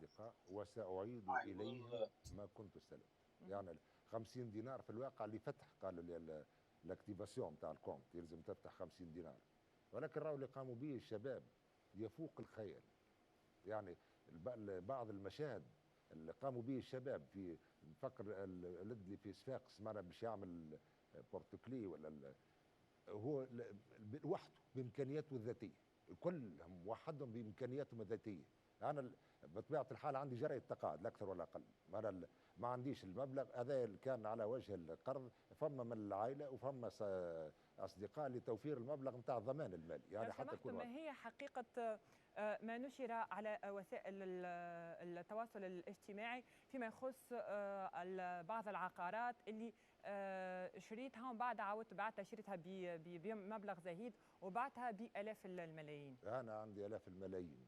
دار بابا بعناها ما فيهاش مشكل، برا اشهر وزاره الماليه توفى الوالد بعنا الدار. ايه برا التو اللي سربوها ونعرف شكون سربها زاد حب الاساس نعرف شكون سربها وفما هي وثيقه صحيحه سي قيس؟ وثيقه مع اللي عندنا دار بعناها واللي حب يمشي لاداره الماليه ما هو حتى والده توفى بعنا الدار. ايه وقسمنا مع بعض شرينا دار للوالد وشراو كل واحد بورتمان. منين هالملايين؟ ما هو ناس مرضى للاسف. يعني قال عندي ملايين شرينا مرة واحد بوه مات قسم الورثه وجايبينها توا من وزاره الماليه ونعرف شكون وراو ونعرف شكون للتشويه. وبالنسبه لي تعرف لا يثير هذا الا الاحتقار والازدراء. يعني هي وثيقه صحيحه؟ شيء الوثيقه ما نشر على مواقع التواصل الاجتماعي ما نعرفش عليها علاقه بالعقارات. انا عندي عقارات عندي دار أنا وما زلت نخلص في القرض التو ما التو نخلص في القرض من جرايه التقاعد ما التو نخلص فيه القرض من بنكه مش لازم نذكرها. ايه يا ليته صحيح انا لو كان جا صحيح موجود مرة تو ما نعرفش شكون اللي يخرج فالاشاعات وما نتعاملش معها كما قلت لك معنا سخف لا يثير عندي الا الاحتقار والازدراء. قال وكلمت قالوا لي كلم بالنسبه للهيئه المكلفه المتعلقه بالحفاظ على المعطيات الشخصيه ولا يقوموا بالأعمال بتاعهم، ولكن نعرف هذا والحمد لله أنني صادق مع نفسي ومع ربي. سؤال موجه لك سيد نبيل قروي. صرحت أنكم استلفتوا مبلغ ضمان. You mentioned that you have borrowed the guarantee, but there are also a new there's a new information that you have paid also 150,000 as part of your campaign. The money I paid as my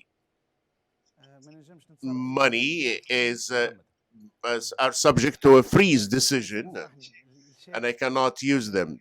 The check was delivered to me by my mother. We're not talking about the guarantee. We're talking about the amounts that have been paid to finance or to support and fund Nabil Karoui's campaign. I have no idea, as mentioned. You mentioned this person who is a consultant is Canadian and not Israeli. He has introduced himself as Canadian, who is in fact a former Mossad officer. What is our security forces doing here? A former Mossad officer that enters Tunisia. Who sent him to me? This is the question.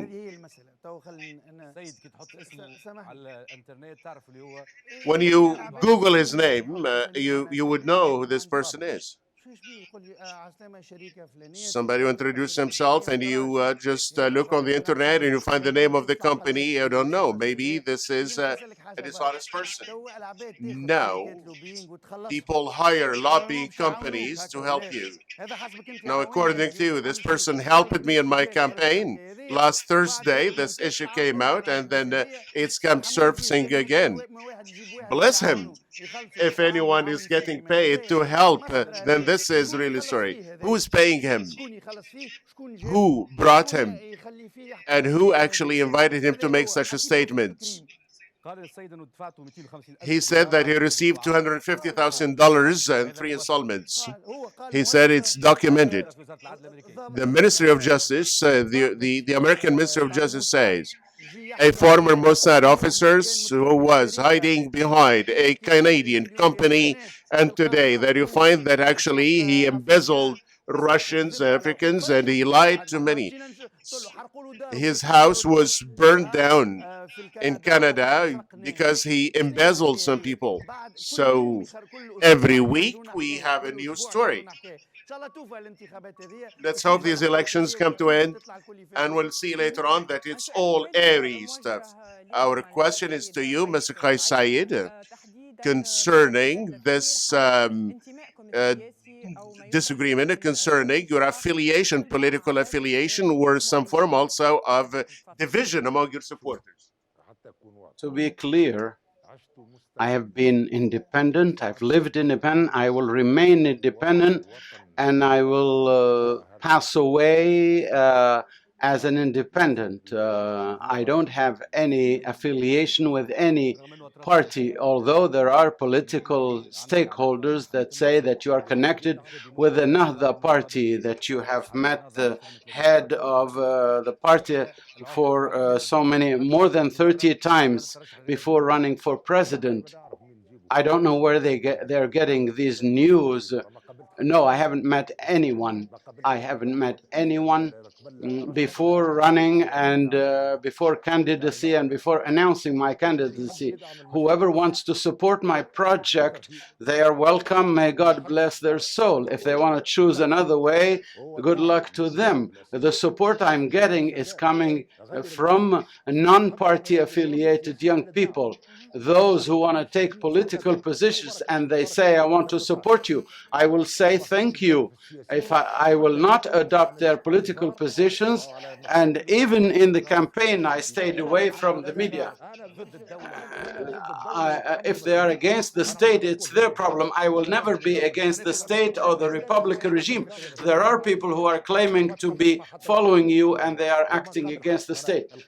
Look, the issue today is if I meet people when I become a president, I will bring people together, everyone around a project. Some are accusing you of being conservative and Salafist. Explain to me what Salafist mean. Okay, so do you think I am a Salafist? What does it mean? Let's move forward with history, and you are taking me back to Salafism. These people that are coming up with these, they tell you sometimes I'm a Salafist, sometimes extreme left. They're just fidgeting around. Every time they come up with something, and the last thing they told me something. I said, no. Whoever wants to support my project, thank you very much, to support the will of the people. Those who have another way, another option, then they are free to follow them. When I am a president rallying everybody, I will be working with everybody around a project, a vision. Your time is up. Another question, Mr. Nabil Karoui. There is talk of a political deal for you to leave prison. Look, you see how I was liberated? The Court of Cassation canceled the decision of the accusation chamber. Why have I been imprisoned? They said that the warrant was not legal. Why have I been imprisoned? Because the governmental alliance, one wanted to win the presidential elections and the other wanted to win the legislative elections. Today we can talk about the polls. Can we talk about the polls? We were quite advanced in the presidential and legislative elections. I got imprisoned and we ranked second. And thank God, there are many people think that we were imprisoned and nobody would vote for us. In the parliamentary elections, we were also in the polls. We were first in the polls. I did not mention any figures, but today, what is the interest of a Nahda or anybody else that I leave prison? To propose a government. The idea, the plots among these people is that they imprison you and then they buy your members in the parliament. So you don't even know them. That is, we will have other parliamentary blocks that would cost less for us. I have never been an ally to enough that have never been any deals. Nobody visits me in prison and I send no one to see them. Therefore, if anyone has evidence, please show that evidence. I will never be an ally of a Nahda in the future. End of the final, the fourth theme. We will soon move to the next section about election promises. 99 days.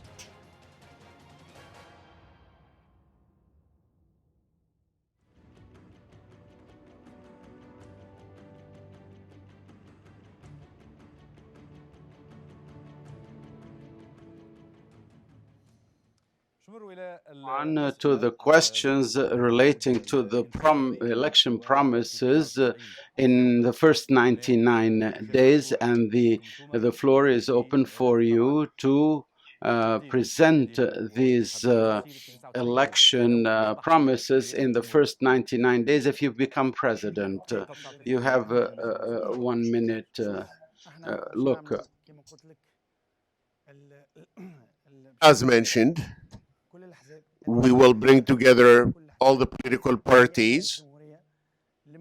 If I'm elected president, I will bring together all the political parties, all the national organizations, in order to have a common initiative, which is to fight poverty.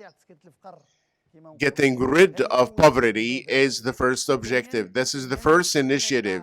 The second one, I promise that I will go to GAFSA and I will bring together all the stakeholders of the GAFSA phosphates company, and we find a solution. I visited the place and I understood what was happening.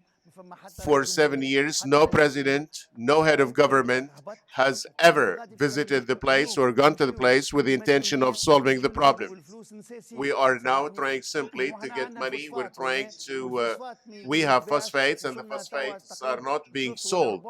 And now the third of our production is not there. With phosphates, we used to have money flow into the treasury, not to borrow. Today, the CPG is going to be bankrupt. If the CPG, that is the phosphate company, if it goes bankrupt, it's embezzlement. What will we do? Instead of going to another country and do something else, instead of going to another country, I will go to GAFSA. I won't leave it until the situation is settled. Same question is addressed to Mr. Kais Saied. You know, it's a word you don't like, but your promises for the first 99 days of your rule as president if elected.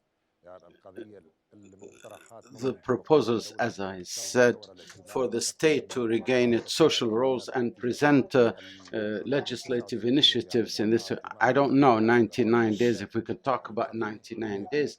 The issue is the will to be a rallier, a president that rallies all the Tunisians, regardless, and we rise above the immediate problems. We have to bring all Tunisians together. The whole Tunisian society is the most homogeneous society. The issue is the issue of a state, and a state, the issue of a people, the issue of a nation.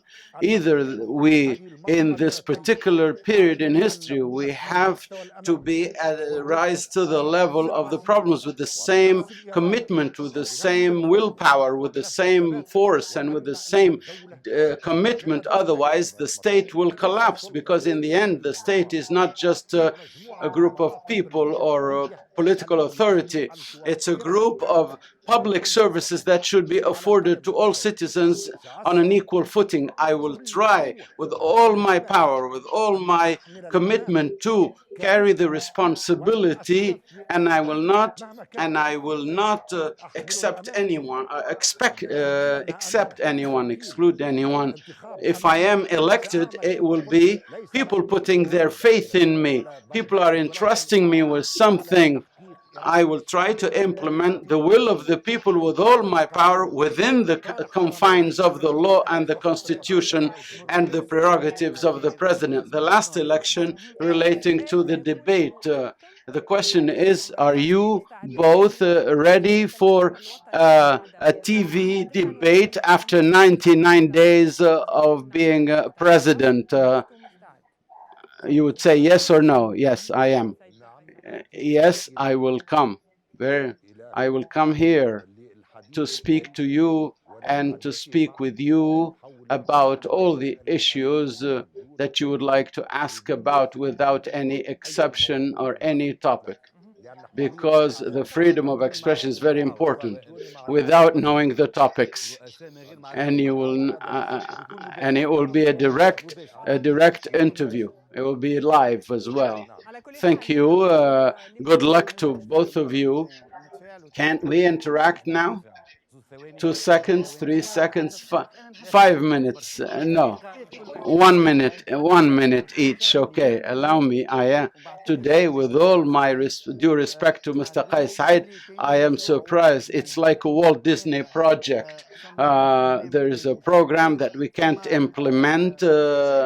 There are parties that are very strong, like Nahdha and its allies, that are not supporting him, and they are forcing, pushing to get him to the. There are Facebook pages financed by millions, and he doesn't know about them. And we're just going, and hopefully we've seen how another party pushes someone to power, and then we see what happens. We saw what happened with Monsef Marzouki. Today, Mr. Kais Saied is a clean, respectable person that I have nothing to say about, but there are tigers out there, and this is what's happening in Tunisia today. We have to be careful, we have to be wary. We cannot let people take too much power. We have to establish a balance so that we have a president who can establish a balance. If you look at Tunisian young people, they're not Walt Disney. Out of respect, they are not dummies. They are not puppets. They are people who believe in change. I just mentioned Yusuf Shaheen's movie, The Bird. You remember that young man on the 14th of January when he set the bird free out of the cage. It's a historical image. The Tunisian people will never go back to that cage. Will not go back to the cage because they are set free for a new construction. That image should be remembered by all politicians. The bird, that bird will never go back to the cage and will never accept anything. Thank you, Mr. Saied. Thank you, Mr. Nabil Karoui. Best wishes of success. And at the end of this debate, I hope that it has been advantageous to all the electors and things are clearer. At the end of this debate, I would like to thank all those who have contributed to this, the logistics team, the technical team, the media team, the journalist team. Thank you, Mr. Belabbes, for joining me. Thank you, Mr. Nabil Karoui. Thank you, everyone. Thank you, Mr. Kais Saied. And thank you to all the honest and firm journalists. Thank you, and best wishes of success to the Tunisian people, to both of you, to the Tunisian people. I would hope that this debate would help them take the appropriate decision. Thank you to the team of journalists for working on the questions and for organization. Our thanks also to the Arab heads of businesses, Enterprise Institute, for supporting. This is a historical moment. The first time in Tunisia we live this debate among two runners for the President of the Republic position. I hope it has been beneficial to everyone. We thank you all for patience. Go vote. Please go vote. Vote the voting day. And that's for Tunisia. Thank you, everyone. Thank you all, and have a good evening.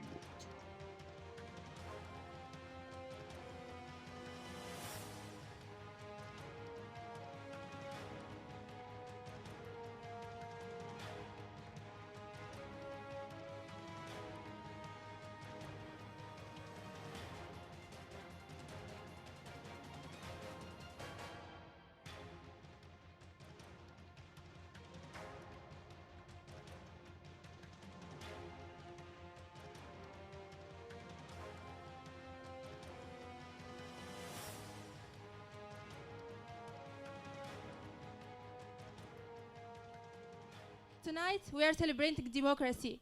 We are celebrating freedom and months of hard work. Thanks for coming and sharing this victorious historical moment with us today.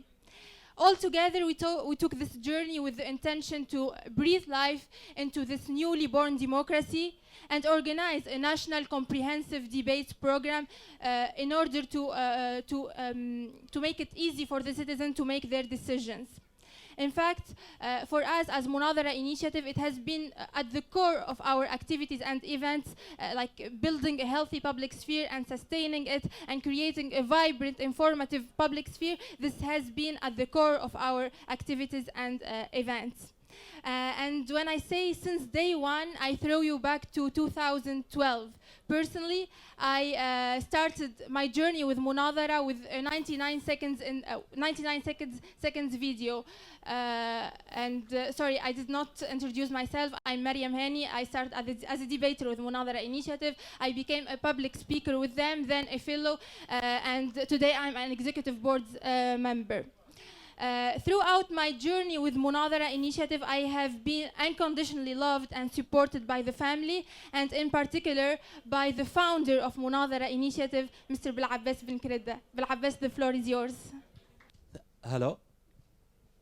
Thank you, everybody. Thank you so very much.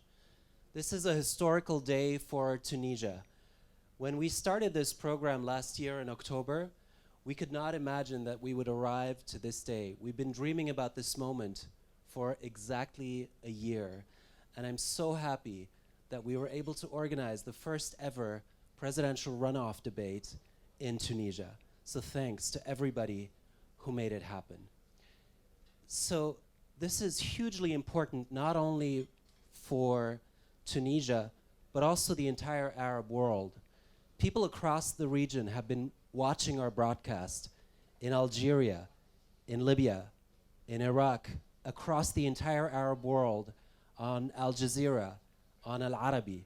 So we should not underestimate that this is a huge event for the entire region, and it's already inspired calls for similar debates.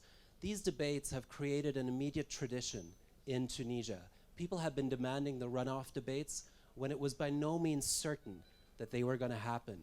As a matter of fact, when Nabil Karoui was in prison, we were working very hard to make debates happen via audio or via even a written debate. We fleshed out a model and obtained approval to visit Nabil Karoui earlier this week to have a written debate, essentially, where we would have visited Kais Saied first, asked Nabil Karoui the same questions.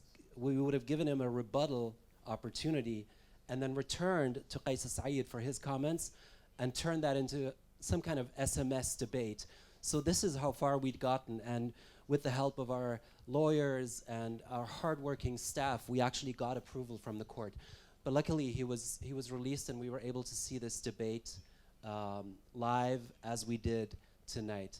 I want to take this opportunity to thank our staff, our amazing Munathara winners, like Maryam, who came out in one of our online competitions in 2015 when she was 17, I think.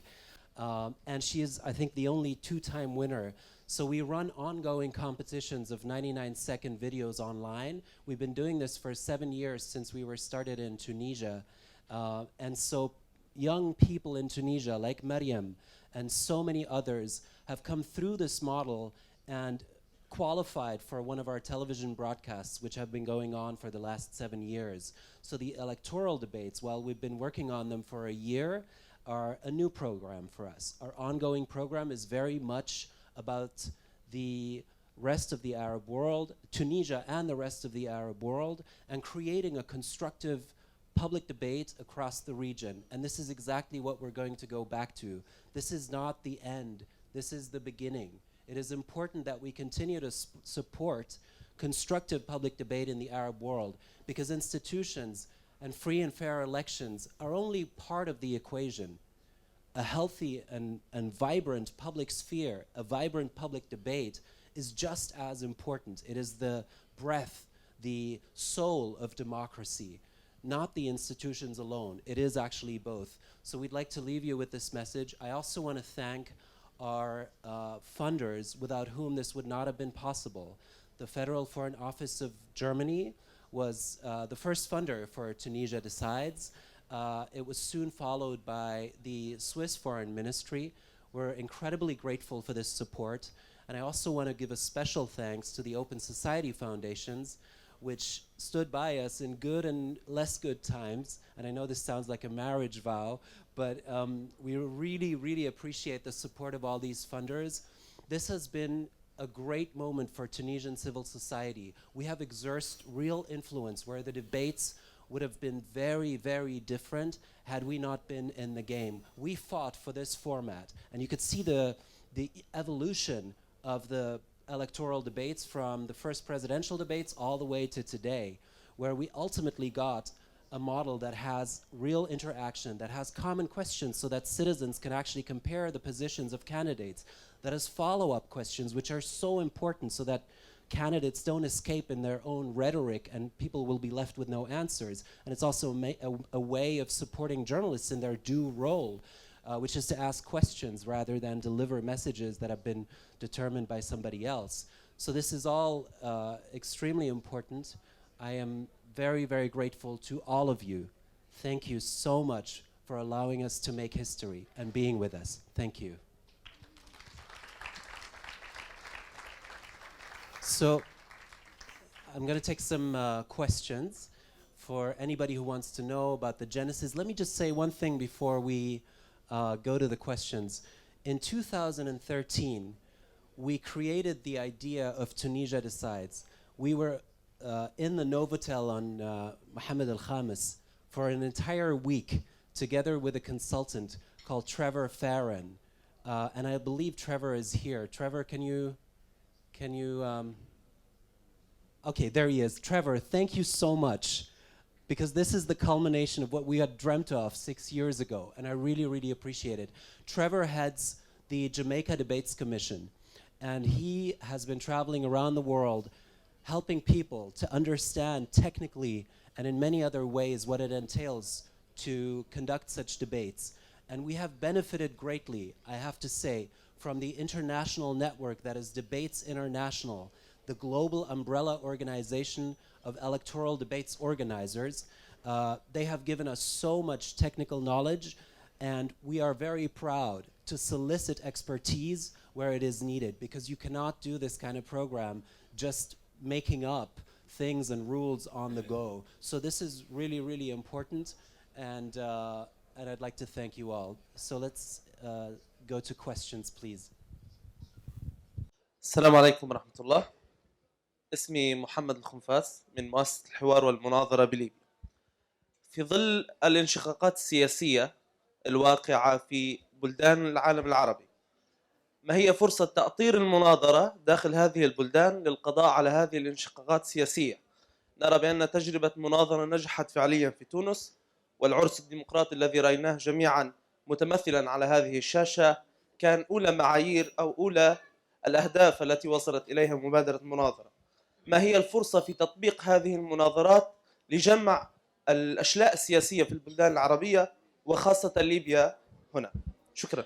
يعطيك العافية. هذا سؤال كتير كتير مهم، ونحب نوضح إنه هدف مبادرة مناظرة هو تكوين الحوار والمناظرة في كل العالم العربي مش في تونس فقط. بلشنا المناظرة وتأسسنا هون في تونس، لكن initiative in Tunisia, but we are working at the level of the whole region. We organized some debates, unfortunately not in Egypt, because the political situation did not allow for it, but we did organize debates in Morocco, Lebanon, Turkey, Jordan, and even in Yemen.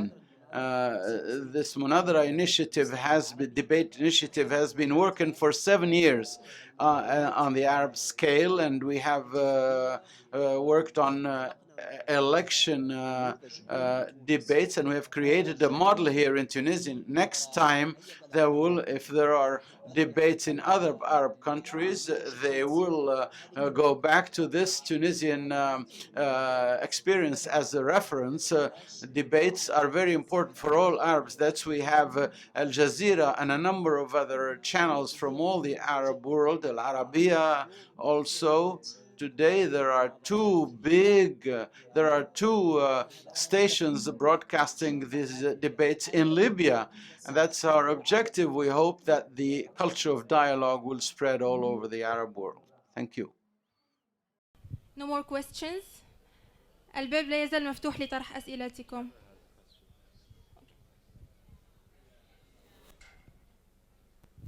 Thank you. So mine is more of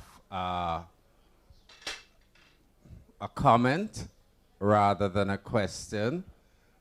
So thank you for the kind words that you said about Debates International, Belabbes.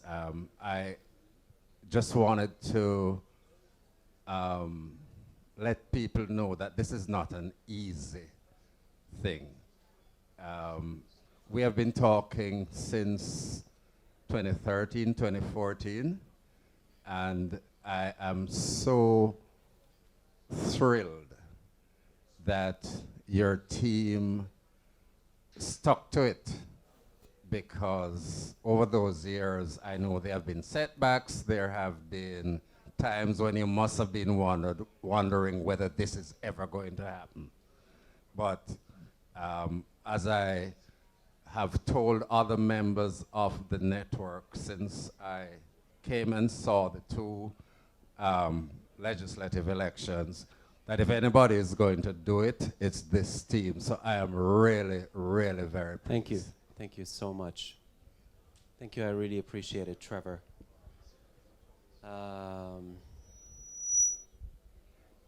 So is there another question? Olivier, maybe? Si vous avez une question. C'est une question pour vous, en fait. Est-ce que vous avez été convaincu par le travail des journalistes ce soir et par leur capacité d'aller chercher vraiment la vérité au fond des candidats? On a un peu l'impression que les réponses étaient très abstraites, très creuses, et personnellement, je n'ai pas trouvé particulièrement de lumière dans ce débat. Peut-être des perspectives sur les personnes, mais peu de réponses à des questions qui, dans le fond, étaient très formatées dans des formats courts de 120 secondes. Ça me paraissait très rigide comme format. En ce qui concerne le format, il y a bien sûr des pratiques, les meilleures pratiques internationales. Donc, les 120 secondes, c'est à base d'une étude de débats électoraux un peu partout dans le monde. Donc, 120 secondes, c'est très très commun. Je dois avouer que j'ai raté la moitié du débat parce que j'étais en route du studio pour venir ici et puis j'étais avec l'équipe. Mais écoutez, le format a été amélioré par rapport au premier débat. On avait 3 éléments principaux qui sont les piliers du débat électoral. Et c'est les questions communes, parce que les citoyens doivent comparer entre les perspectives, ils doivent comparer les positions politiques. Donc ça, on a eu, je trouve que c'est très très utile. Deuxièmement, comme j'ai mentionné tout à l'heure, c'est les questions de suivi, ce qui est très très important, parce que les journalistes, justement, ils ont le rôle de rebondir, de faire ce suivi. Et puis, on a eu quand même assez d'interactions. Bon, à la fin du jour, c'est un début, c'est le premier débat électoral. Si vous demandez à Trevor, par exemple, il va vous dire que pour une première expérience, c'est quand même très très bien. Mais je suis tout à fait d'accord, il y a beaucoup de choses à améliorer. Ce qui compte, et je tiens à répéter, c'est qu'on vient juste de créer une tradition immédiate. Il n'y a aucun scénario concevable dans lequel dans 5 ans, les Tunisiens ne vont pas demander des débats électoraux. Et ça compte. Ça, c'est très, très important.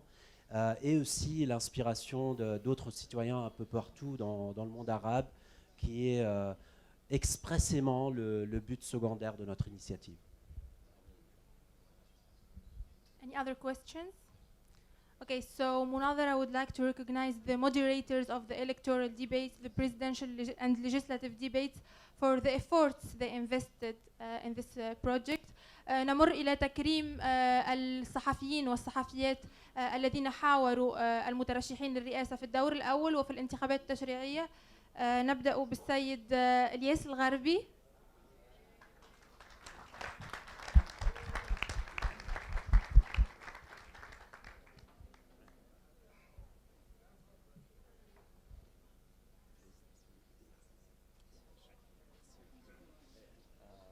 So, Elias, thank you so much. Merci infiniment de venir ce soir. Peut-être que tu peux dire 2 ou 3 mots à nos invités. Écoute, tout d'abord, moi, je tiens à exprimer ma fierté. I would like to express my pride, to put things in context. Let me see that it was inconceivable to speak to the public, let alone somebody in government. The idea is to do something really exceptional. We are living an exceptional moment. I say it personally, and I would like to confirm the fact that we are instauring a tradition of presidential debates which are essential. We could not do this in 2014.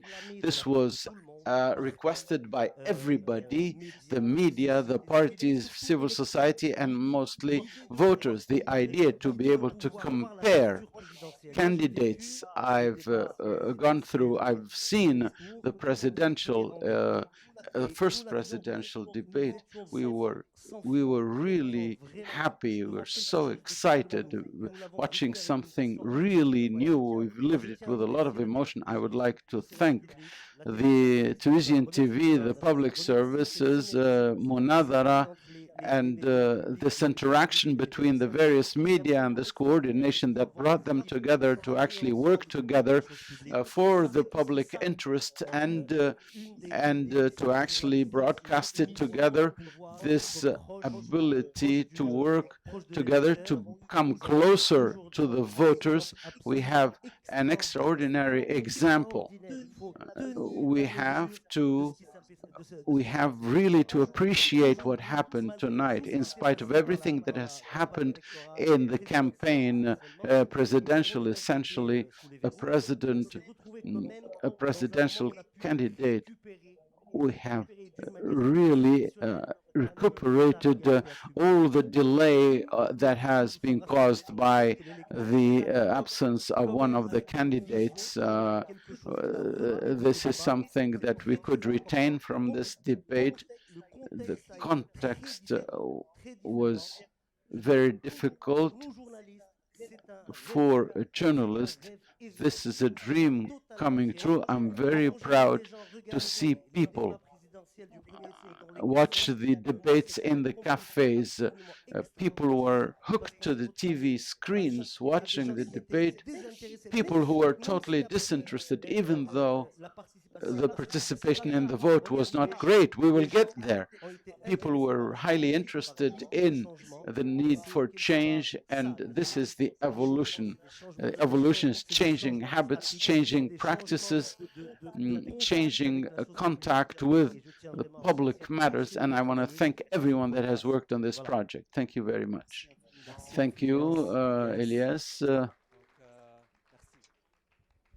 Il y a Shaker Besbas qui a animé le débat de ce soir, who is on the way as we speak, so he will be joining us in a second. We also have Haythem Mekki, but first I think we're going to go to Leila Hakiri.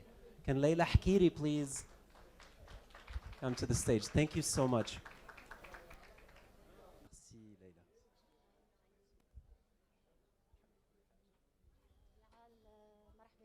Welcome to you all.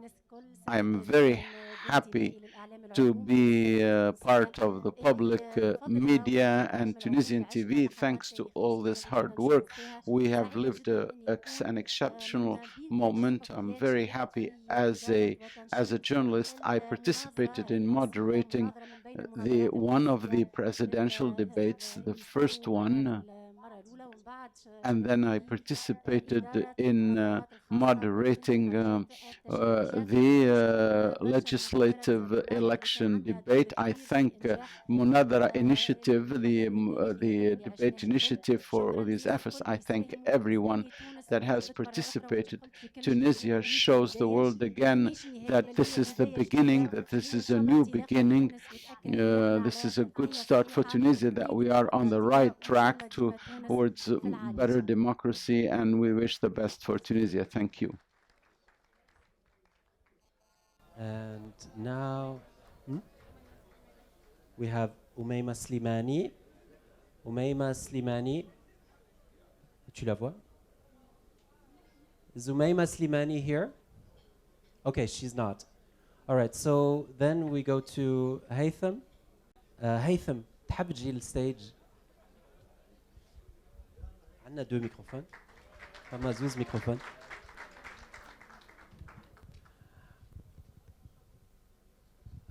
Just before Haythem takes the stage, I should say he's been a friend for 7 years. He's been really, really critical in helping me think through this ever since I came to Tunisia. And I really want to thank you, Haythem, for the role you played and for the wise advice that you've given me. Thank you. Me wise? Yes, you are. Yes, notice that. Elias, Write it down. I'm wise. Yeah. These guys don't say that often. They don't. But this But is a thank you. I'm very humbled by everything that you said. Thank you so much, Belabbes, and thanks for all the great team that has been building this project since the beginning. And I, among everyone, know very well that they have been working on this for 7 years now, and it's not and it's quite a big deal, I think. Haythem, what did you think of tonight's debate? And be Haythem.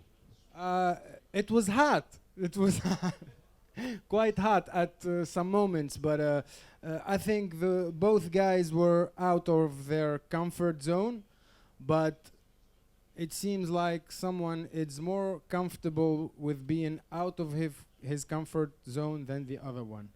That's what I saw. But you can I don't know what you guys think, and ladies, of course. But you can say it, right? Like who is it? Well, I mean, what I think is that we saw one communication expert and a politician. That's what I saw. At least someone who has real background, real political background, and who was ready for the moment. And some other guy that has some kind of toolbox, from which he picks out something different each and every time, but not always the perfect thing for the moment. So I think everyone saw what happened exactly. But at some point it was like some kind of cipher, you see, like two rappers battling. But while one of them was ready with his rhymes, with his punchlines, etc., the other one was trying to diss his opponent without really getting to a point. But both were freestyle, right? Both were freestyling, absolutely. So what do you predict will happen on Sunday? Now he's taking me out of my comfort zone. No, that's not a question you can ask a journalist, Belabbes. Change it quickly. Okay. Okay, what's your next? So for those of you who don't know, and I know it's very few people among you don't know what Haythem does, but if you don't know, Haythem is the most influential opinion columnist in this country. He has a daily program that runs on Mosaic FM every day that reaches well over 1 million people in Tunisia. So it's very punchy. It's funny if you haven't heard about it. And again, that must be five people in the audience who haven't heard about it. But if you're one of those 5 people, listen in every day at noon, Haythem's Midi Show. Thank you. Thank you, Belabbes, and thanks to everyone. Thank you so much. So I think Shakir is still on the way. Is Khulud Mabrouk here? No, she's not. Okay. So I think we're now going to play the Tunisia Decides song. The Tunisia Decides song has been created and arranged by our team. It's been going viral on social media, so I think you'll enjoy it. Thank you. Thank you so much. تونس اللي تختار خرجنا الكل اليوم الدار كبار وصغار غطسنا صبعنا في الأحبار ما تكونش محكوم هز راسك اليوم خاطر حتى حال ما يدوم وانتي صاحب القرار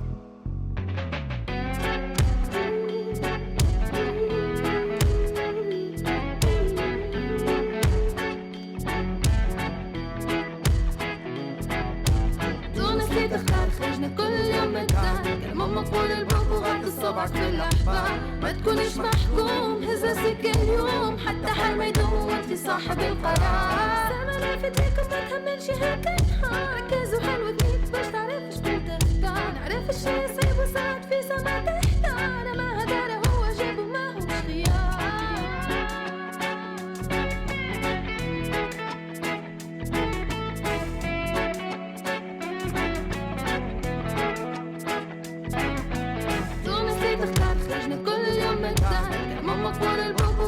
طبعك في الأحبار ما تكونش محكوم هز راسك اليوم حتى حال ما يدوم وانت صاحب القرار اسمعني وركز معايا واحدة واحدة وبالسياسة وانهارت الانتخاب شعبي كما لقى تنفيسة تلقانا الكل واقفين شادين الصف صامدين صوت واحد واليد في اليد وتونس اللي تختار